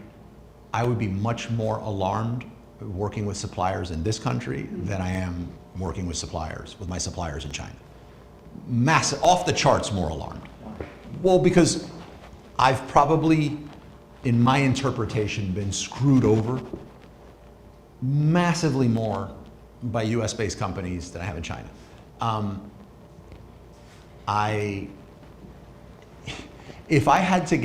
If you had to pick the worst city in the world for me to get lost without my wallet, and I don't know, and I had to just walk around full of diamonds and gold in the middle of the night, and you picked that spot, wherever that is for you, and you had me walk that somewhere in just the whole night, somewhere in the US, and then you picked the equivalent in China, nothing would happen to me in China. And I'm not saying it's a better place to live or anything like that. I'm just saying there's a greater, in my experience, and I've worked with both, and I do work with both a great deal, there's a greater sense of, they call it Wangji. There's a greater sense of long-term cooperation that they want to do with you. And I think a lot of this, I think a lot of this misconception stems from when somebody blindly reaches out and sends money to a supplier on Alibaba, which I did in the very beginning. I lost $81,000. So when someone does that, that's the story you hear a lot. But in reality, if that was even close to commonplace, we would have stopped doing business over there a long time ago. We would have been talking that we sourced from somewhere else a long time ago. That's just not true. And then you couple that with usually the people that are saying that also offer a service that makes it safe to work over there. So it's in their best interest to kind of keep that story going. And then the other one is sellers. We believe that one of our biggest threats is our factory jumping in and competing against us and dropping the price and oh my God, look, that's a Chinese factory right there doing it. Here's the reality. I'm in those chats, those underground chats with, hundreds of thousands of these Chinese sellers, just because of the podcast, because of how long I've been in the space, because of, I work with Alibaba, I work with so many people that I'm known in this space, I get invited to them. And I'm in there, I see it. They're not the factories that are undercutting us, right? What happens is, remember these factories, and a lot of these factories are my friends, so if they're listening to this, I don't want this to come across as I think they're a bunch of illiterate buffoons. But they're not e-commerce marketers. They're manufacturers. They're manufacturers. Yeah. You could just look at their Alibaba presence. It's garbage, right? Now, it is. They have no idea how to do e-commerce. No one's there as a marketer, and most of them don't speak English. Now, what you do have, and you have had there for a while, is trading companies. These trading companies are sharp, they're polished, they know e-com, they know SEO, and they have the capital to buy in bulk. So what happens is it's not the factories that we're competing against. It's these trading companies that we've been bad-mouthing for years, don't work with those shady trading companies, go straight to the factory. They're going in and they're buying it. And then the reason that they sell it for so low on Amazon is another point of confusion. they're not doing it because they're willing to make less and because they don't pay taxes. They're doing it because, put yourself, okay, you're a trading company and your power comes from buying in bulk, right? But you'd like to get better prices, but you got to buy in bulk. And normally you can, minimum order quantity is 2,000 units. You buy 100,000 units. So what is the number one thing you're trying to do now? Because you're sitting on 100,000 units. Get rid of price. Get off this, right? So Chinese sellers, in respect to multi-channel selling and omni-channel selling, are way ahead of us. The average Chinese seller sells on 70 different marketplaces. I don't even know 30 across the world. In China too. I don't even think I can name 30 marketplaces off the top of my head, but when I see the lists, I see them. But we're talking about the Newegg's, we're talking about Rakuten, we're talking about Amazon on all these different platforms, we're talking about eBay across the country, we're talking about Mercado Libre, we're talking about all these different countries. They sell in like 70 plus, the average one. So which is the highest volume one? It's Amazon US. So if you're sitting on 100,000 units and you need to get off a chunk of them really fast, Amazon's their liquidation. Amazon.com US is their liquidation channel. They don't, the profits are horrible on Amazon compared to these other platforms. And Amazon's really only the top player here in Canada. And like, they're right there with like a solid competitor in a few spots in Europe. But like, they're not the number one around the world. These other platforms around the world that these people have taken the time to learn how to sell on, that's where their profits are at. So they earmark a chunk of these just to make money for profits, and the rest of it's fire sale on Amazon. It's not the factories because of their low margins, they get rid of volume. liquidating it, right? They get rid of volume. They get rid of volume. That's what it is. Now, what's happening is these liquidators that have been doing so good for so years doing this, they're now like, wouldn't it make sense for us to have a factory? And they're going in and trying to buy some of these factories. So like, that's the misconception. So now that I feel like I've cleared that up, or you've at least heard my opinion on it, and then you can decide what you want, the next one has to do with black boxing. And this has to do with if you're concerned about how ethical your factory is going to be, or how much you want to protect your product. And this means that you're working with multiple factories for the same product. So let's use one of my humidors as an example. The person that makes my humidor for wooden boxes is not the person that manufactures the very sensitive digital hygrometer that reads the relative humidity inside the humidor. They buy those from somebody else. But the people they buy from, the hygrometer is more of a, and it looks like a clock if you've never seen it before, and it's just got a gauge in there that says how humid the inside of the box is. And there's a degree of, there's a sweet spot when it comes to humidity where you want your cigars to be. What happened? There's a sweet spot where you want your cigars to be. And I guess it's gonna come on, right? Yeah. It's a junk hygrometer because they feel like the main prize of their what they're selling is the humidor. So you could go source hygrometers on your own, and you can get some really, really sick hygrometers.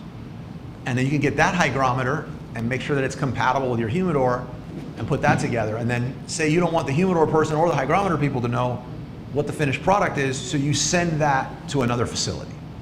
They put it all together, but they manufactured none. So I highly recommend not doing this unless you have a lot of project management experience, because if anything goes wrong, and I mentioned that this analog hygrometer needs to be compatible with this humidor, if it's not, neither one of those factories is going to take accountability for that. They're going to blame you. So you got to really know what you're doing for that. But doing that and creating those blinds is another way to defend, differentiate, or extend the life of your product, because people are going to find it a lot more difficult to find who actually makes that product. Okay, so you got that. That was 6. Number 7. Number 7 is technological differentiator. Technological differentiator is, I'll show you an example.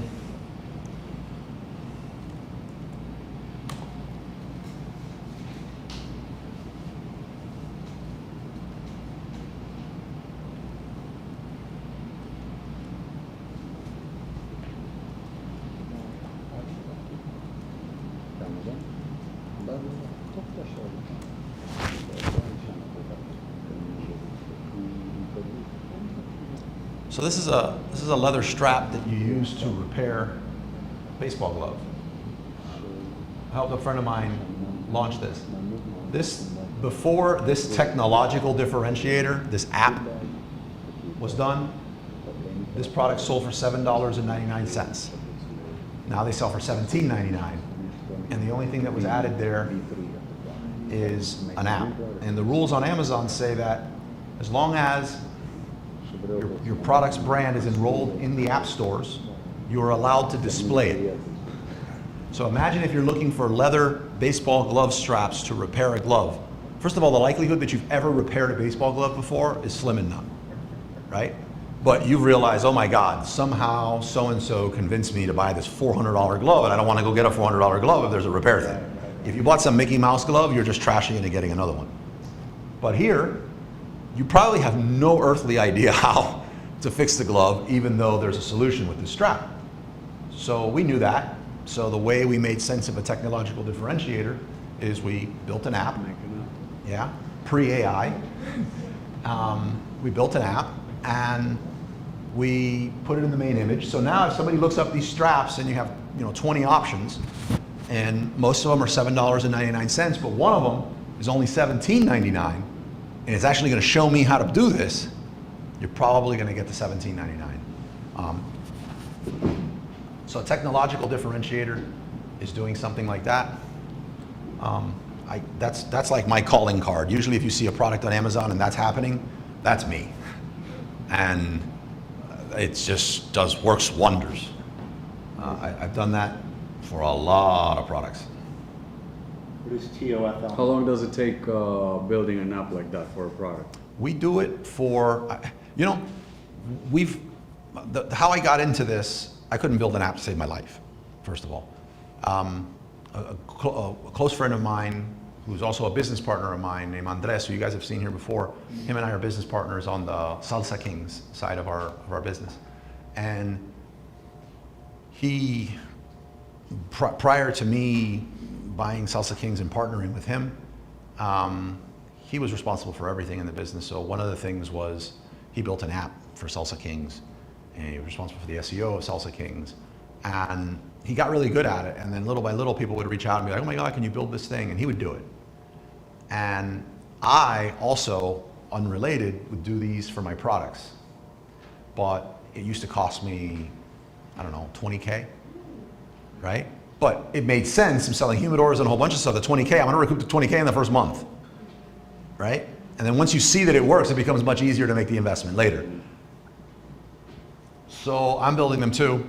And then, as dance studios would go, like nobody gets super rich off dance studios. So I was like, man, why don't you come up with a side thing? He's, I don't know what to do. And I'm like, why don't you build apps? Like, I do this to grow my brands and I can recommend it to other people. And if anyone in the group wants to do this, I can just connect you. And like, I have a group of people that would be interested in this, would help them, let's make it happen. So he did it really good. But he his priority was Salsa Kings, so he never really wanted to go out and market this other side of the business, which was, he called it E-Unleash. And then I got to the point where I was like, this worked great for me, but I also see that it's doing amazing for everybody else that's doing it in the community. I might want to start offering this on the service side of what I do, but now I'm in this position of, I don't want to compete against my friend that I helped start this business. So I just went to him and said, hey, let me buy it. Let me buy you out, and you come inside and work in Bluebird, which he did for like 2 years. And now he's gone on to do something else. So now we do it in-house.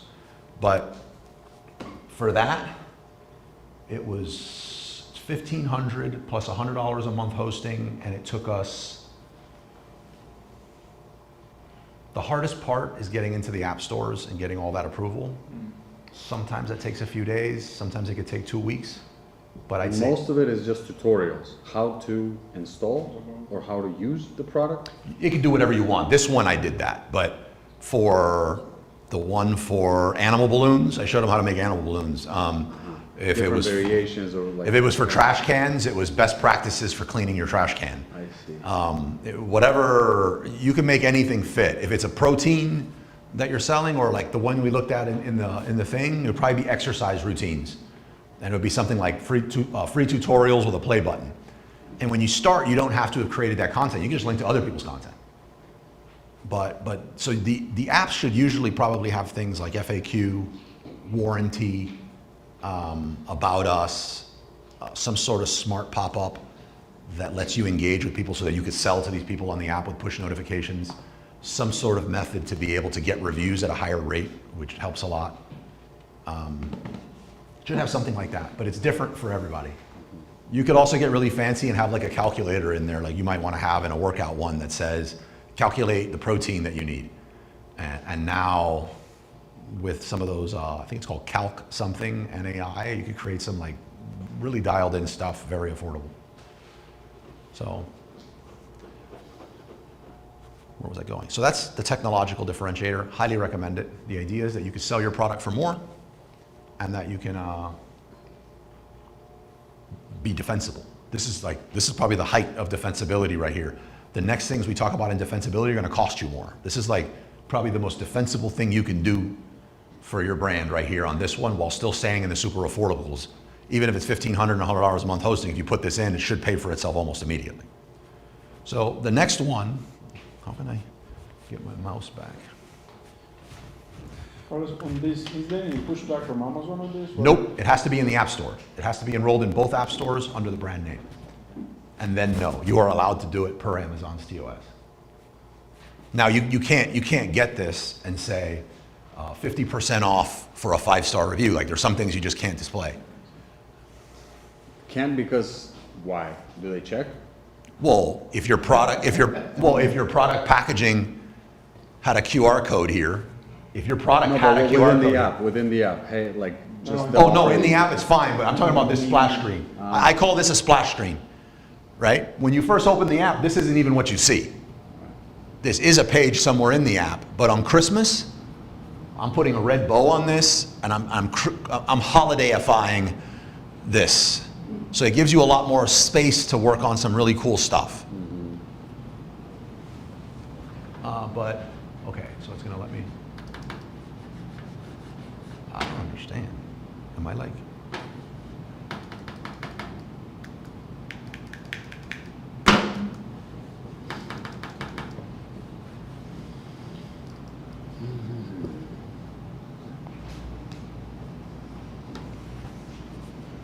I think I'm, oh, am I sharing my screen?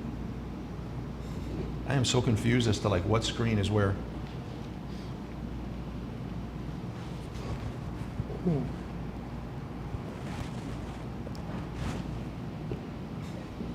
me see if anyone has questions. I think I was on the. Okay, we're getting somewhere. What the?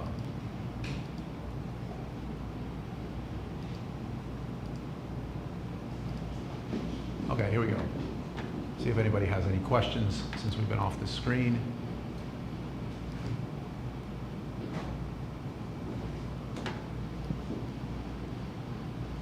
No.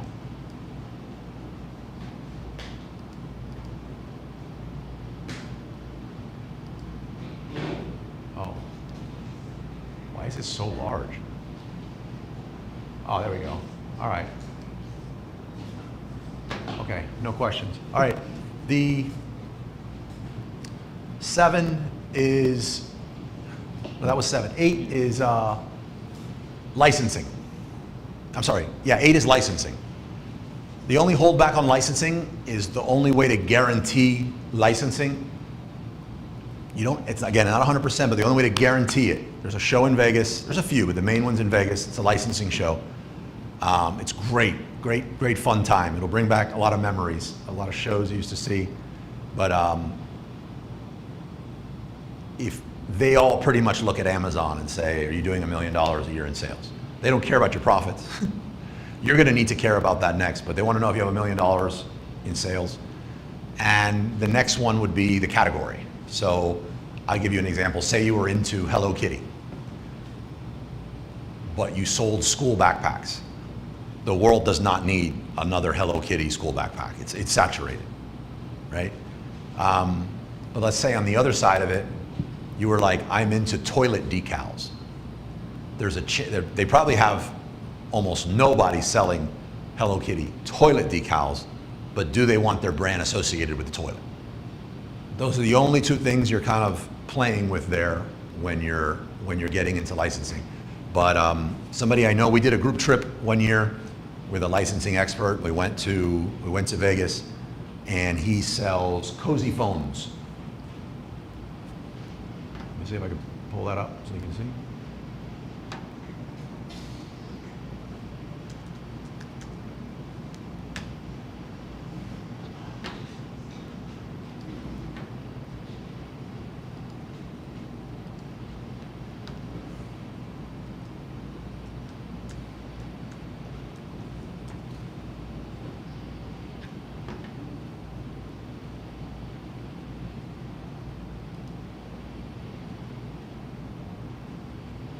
There you go. So this is Cozy Phones. These are characters that are licensed. Should have more. All these are characters.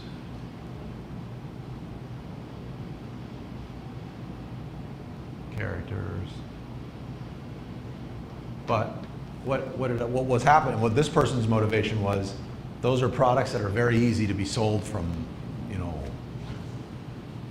distributors, not distributors, God, I just used their name. It's not factories, it's trading companies in China. Can you look for them again? Yep.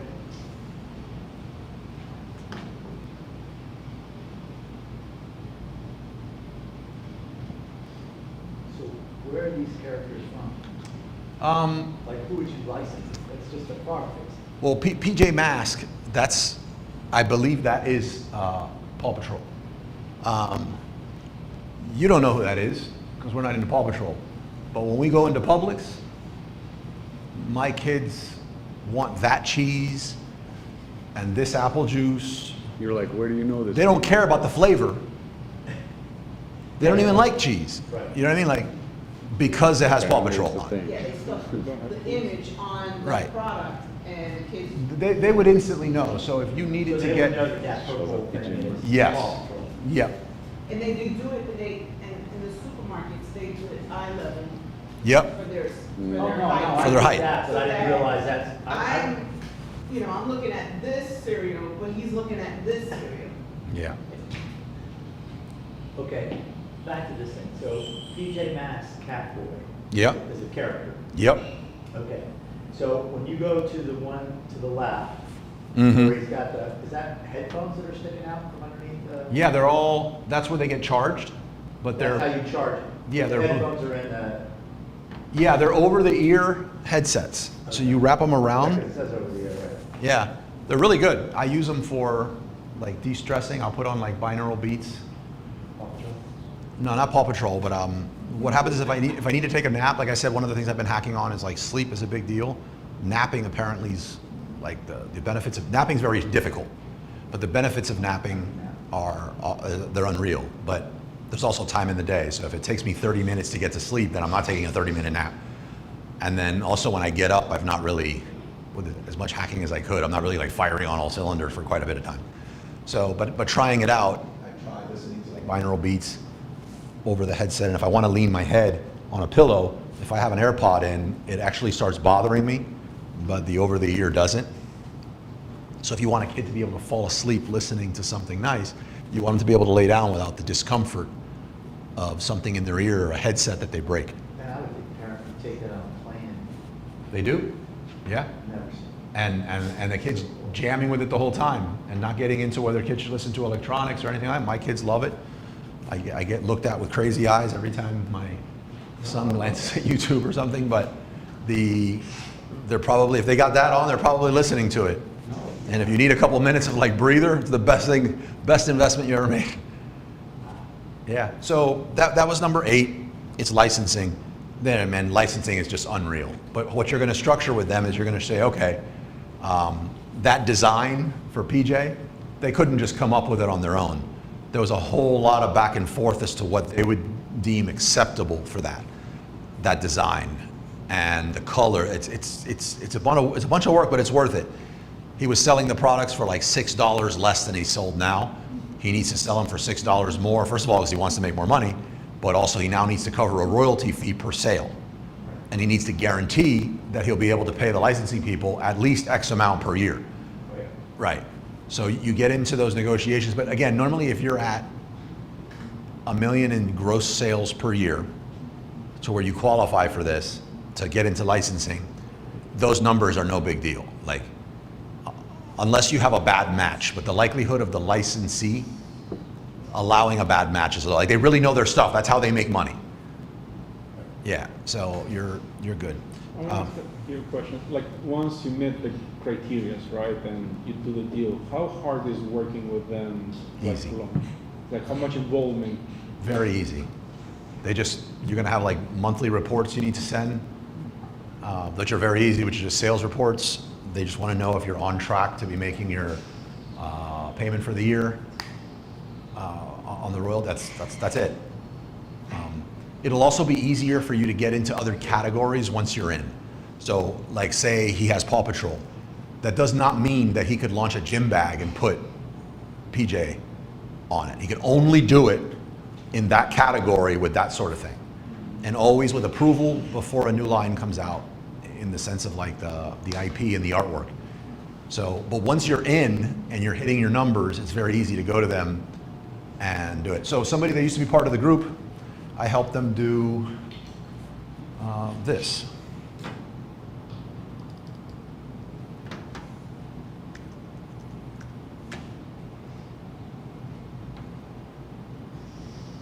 So I grew this brand for a group member from 0, and it was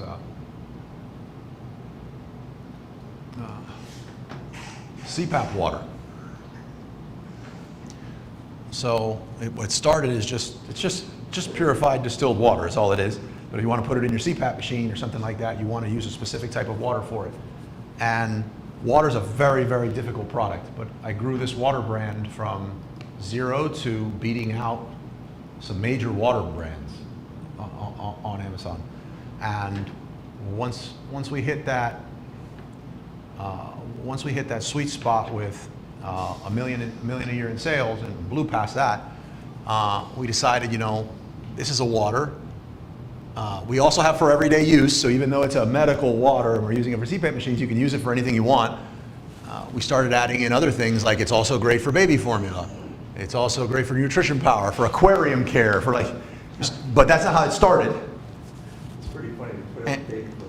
Right, and then you have that, and it's like, what would be a great license for water? American Red Cross. American Red Cross, that lends a lot to it. So I was able to sell the product for more, but the Red Cross will make. When you ship a case of water, right? Yeah. Didn't they have that the other day? We were here one time, somebody wanted to come up with some water. Yeah, there was somebody else. And then the other person the other person that used to be part of the group is who was discouraging him not to do it. And it was right advice. Oh, yeah, because he said it was too much to ship. Because it says it was too much to ship, yeah. Yeah, so when I remember what he said. Right. Well, it's not too much that it doesn't leave any profit, but with hindsight looking back, it's like, could I pick an easier product? And there's a whole bunch of drama behind this brand, but Okay. no fault of the person that used to be part of the group. But it's American Red Cross? yeah. So there's a lot of. Let me see if I can show you another one that you probably will not be able to unsee, but once you go into a gas station, just to show you how this stuff can be anywhere. This is does that one say it? No, The but one with Skittles? Skittles. Yeah, Starburst, Skittles. Starburst, yeah. So even if you're Skittles. in the food space, well, this one's not that. But you'll notice when you go into the gas station, next time you go in there and pop and get some water and look at the top of these energy drinks, it'll say Starburst, Skittles. I assure you that they do not taste like Starburst or Skittles. You think they do? Yeah. Oh. Do you know the brand Ghost? Yeah. I've never tried a Ghost. All they do is, like, they're known for... Have you done it with C4 though, and you feel like the C4 does? I didn't feel like C4 did. I feel like C4 tastes really bad, but it's so effective. I do it. Yeah, Yeah. take it. So I was just like, it's Robitussin. As long as I'm thinking about Starburst, why I'm doing the Robitussin. But do you feel like, that's cool, everybody I've said that to was like, you're absolutely right, but you feel like, No, I feel like I've never had an experience with any products like that claim that they have that Starburst or Skittles. And I that don't remember didn't- the C4 though, you're right. But they don't say it on the package, do they? well, yeah, when these ship, if it's a Starburst or Skittles one, I do the Skittles because I don't eat them now, but I love Skittles. Like, it'll say Skittles on there, and it gets me, and I know it, and I've tasted it, and to me, it's still, C4 tastes bad. I can't believe Skittles let them do it. I bet you they're getting good money. Whatever small royalty, the only thing, these things sell like This one's everywhere. everywhere. Yeah, no, I've seen it before. Yeah, you'll see it on It used to jerky. be a pre-workout, now people... You see it on anything spicy, it'll be like something, what is it, Mama's Red Hots. Just start looking at packaging and seeing what it says, and you may not realize it, but you're actually converting on the sale because of that other inconsequential thing. Number 9 and 10 are design patents and utility patents. And usually those are outside of the realm of a lot of people, but, or a lot of types of products you're getting. If you have the opportunity to do one, they help. Utility patents being like the holy grail versus a design patent. I designed, well, I couldn't design my way out of a wet paper bag, but I treated a whole bunch of FIU students in the engineering department many, many years ago to Flanagan's to help come up with some ideas for products, and they designed for me these decanters, these glass decanters, which is now known as the Allure decanter series. And I attempted to sell them, and I really didn't have the budget to move them, so I decided, this is when I first started, to go to trade shows and try to push them. And I got approached by a company who sells them to this day, and they licensed them. So What was the difference with the Allure? the design, it's got like that almost like Salvador Dali, like melted look in the glass. That's it. And the other difference is the rest of the decanters sell for 20 bucks and these sell for like 65. Okay, good. Yeah. You buy it. Carlos, is there a way to rush the patent confirmation? Mine, I have I one don't know. patent. It took me like 2 years to get the certificate. I don't know. I don't know if there is a way. I would say yes, because everybody involved in that process likes charging money for everything. I don't know. I'd speak to whoever processed your. But they're saying that the government, like, once it goes into this government institution or whatever it's called, the USPTO, right? Yeah. They're the ones who are very slow. They're like almost like any government institution. They work very slow. There's no way to rush Sounds it. pretty accurate to me. Yeah, I work with a firm called Malloy & Malloy for those. Uh-huh. So they take care of that, and you don't even. Yeah, Waste they're of very, very like cost per, I mean, yeah. Would you take a strategic decision to start patenting something you know is gonna get refused, just to get No. that 2 year of, I wouldn't, no? no. I don't think, the juice isn't worth the squeeze to me to do that. Okay. Yeah, I don't, yeah. Even if it's gonna protect you for somebody kind of jump on a wagon for 12 to I still 18 need to, months. I still need to enforce my temporary thing to take them off. Like, I don't know. I really like to be in the right.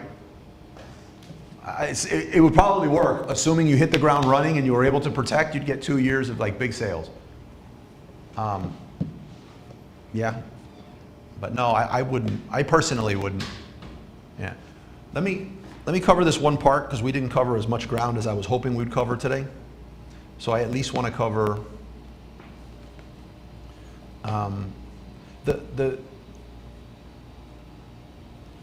if you differentiate the product correctly, you're going to be able to sell it for more. And if you're able to sell it for more, that leaves you more margin. Now that margin, all that extra stuff, doesn't mean it all goes into your pocket. So when you're coming from China, the route right now that, as much as I don't like it, just by far seems to be the most profitable is China, AGL, which is Amazon Global Logistics, Amazon Global Logistics to AWD, which is Amazon Warehouse Deal, or Amazon Warehouse Distribution, and then AWD to FBA. Like, it's pretty wild how much more profitable that is. But just, I did a breakdown here of, I believe this one is using a glass product. Let me see. But for AGL, like on a 20-foot container, you're probably looking at, with AGL, something like 2,600 to 3,200. I added here insurance in case anyone wants to, which is usually about 1% of the commercial value of the invoice. I never get insurance. And I've never lost a container. I bet you when I do, I'll wish I had insurance, but I've never gotten insurance. Does anybody here get insurance on their containers? Yeah. Then customs. Total duties, everything, including like HTS, Section 301 tariffs, and everything can run as high as $6,500. Customs bond, you got to look at that, $650. You know, processing fee, I even added that in. I thought it was a nominal charge, but it's actually not. It's like about 1,400 bucks. Here's one to keep into account because it can fluctuate between 200 and 1,200 depending on how you do this. But floor load labor, has anyone encountered that with AWD? I was missing it as a line item, but what happens is I'm a fan of not palletizing stuff that's in a container because I want to use all the space in the container to have my product. And if you add up, say, across a 40-foot container, the pallet space, just that all that stuff is on, it's a pretty significant amount of volume when you remove the containers that's now extra in the thing, so I like to have my products.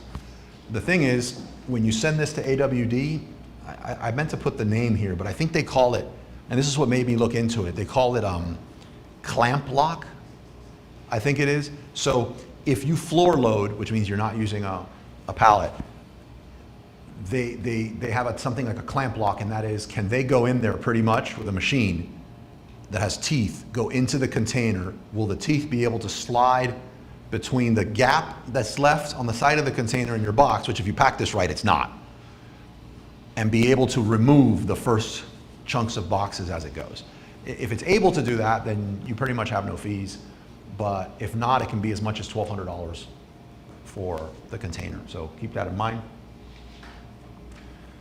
AWD monthly storage, about 48 cents per cubic foot. You're looking at about $1.40 per cubic foot to move from AWD to FBA. And then, you know, you have some of just the regular fees from Amazon, but just keep in mind the 3.5% fuel surcharge. So to determine if you're profitable, because we got to wrap up, you got to consider that I just told you about. You can't do anything about that. Those are the fees, and as a matter of fact, the powers that be could add 10% more on tariff. There's nothing you can do about that, but what you can do stuff about is differentiating the product that you pick so that you can sell it for more. There was a section that I passed over because I thought I'd be able to cover this a little faster, which is negotiating with the supplier in China to get more favorable terms. But maybe I'll do another session on that and just talk specifically about that. Then there's the shipping component. Really, the way to stay the most profitable if you're sending your products into FBA and AWD is AGL. So I don't consider anything else anymore. And if you've done that, then the fees on Amazon are pretty much a known from the beginning. But I personally feel like the vast majority of the success rides on how you developed that product and the product you picked in the very beginning. So it comes down to product selection. If you get that wrong, it's going to crash on you really bad. Yeah. Any questions? Sending through AGL? Yeah. I've never done it. I always ship from the manufacturer to FBA. So next time I want to try it, what is it like? Yeah, just create an account with Amazon Global Logistics. You're still the importer of record, so you still need to do everything that you would normally do. You're just going to use their shipping. It's probably going to take a little longer, Really? but the savings is pretty significant.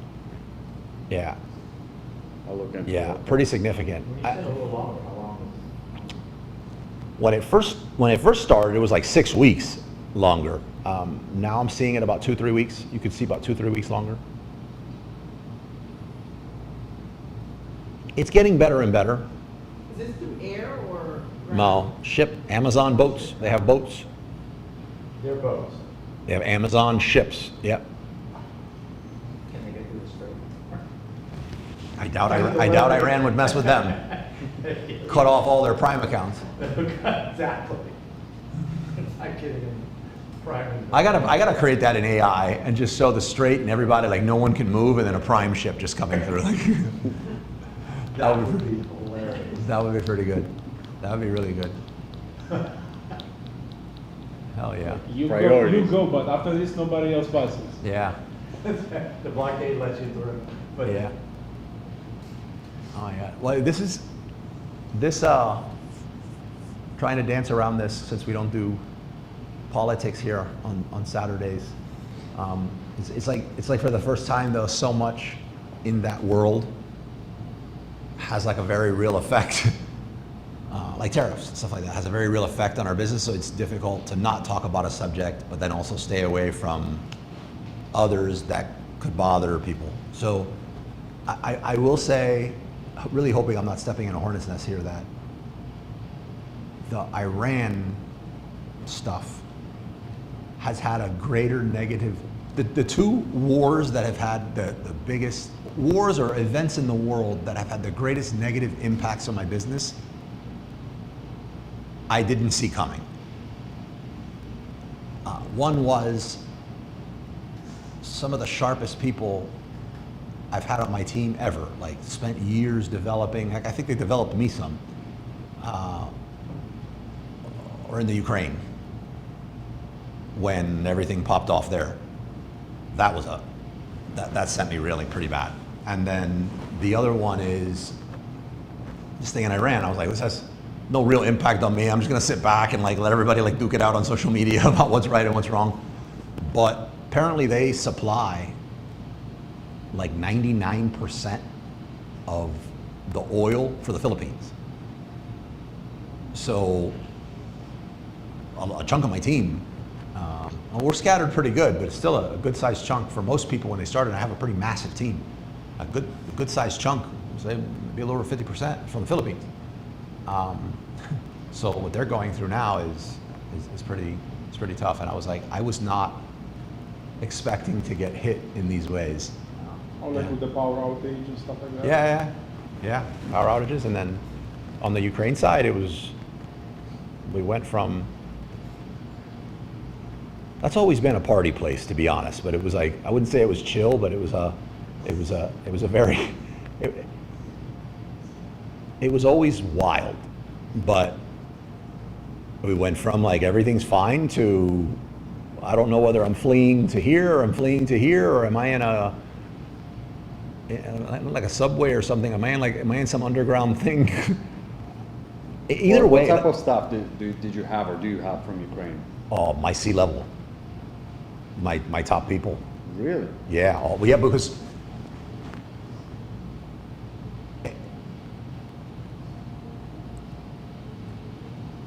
culture plays a big impact, in my opinion, in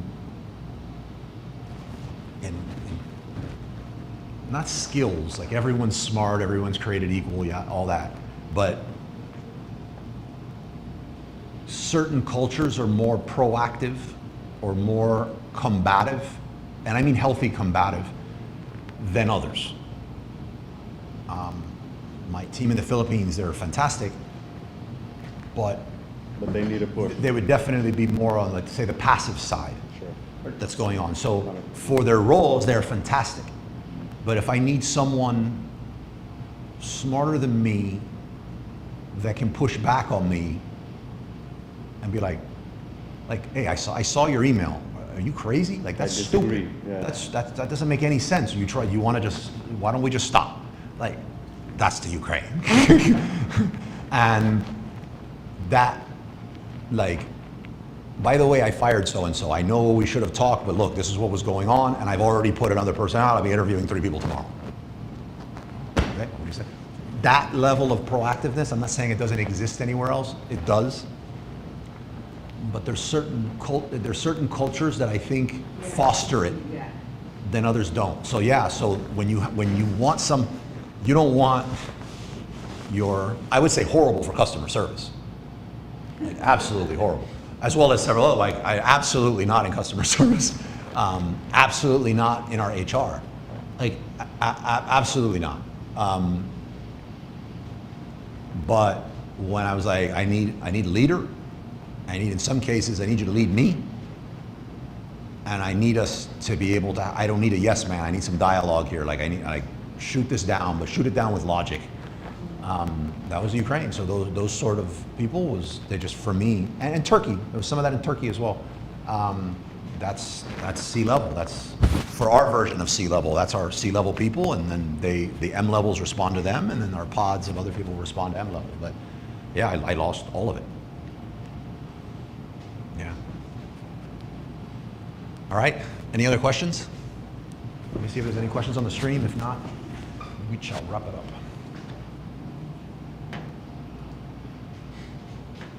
Here we go. Beto says, one of the best strategies for comparing costs from different suppliers is to follow a standard photo offer format that will have all the information you need to calculate the landed cost at door.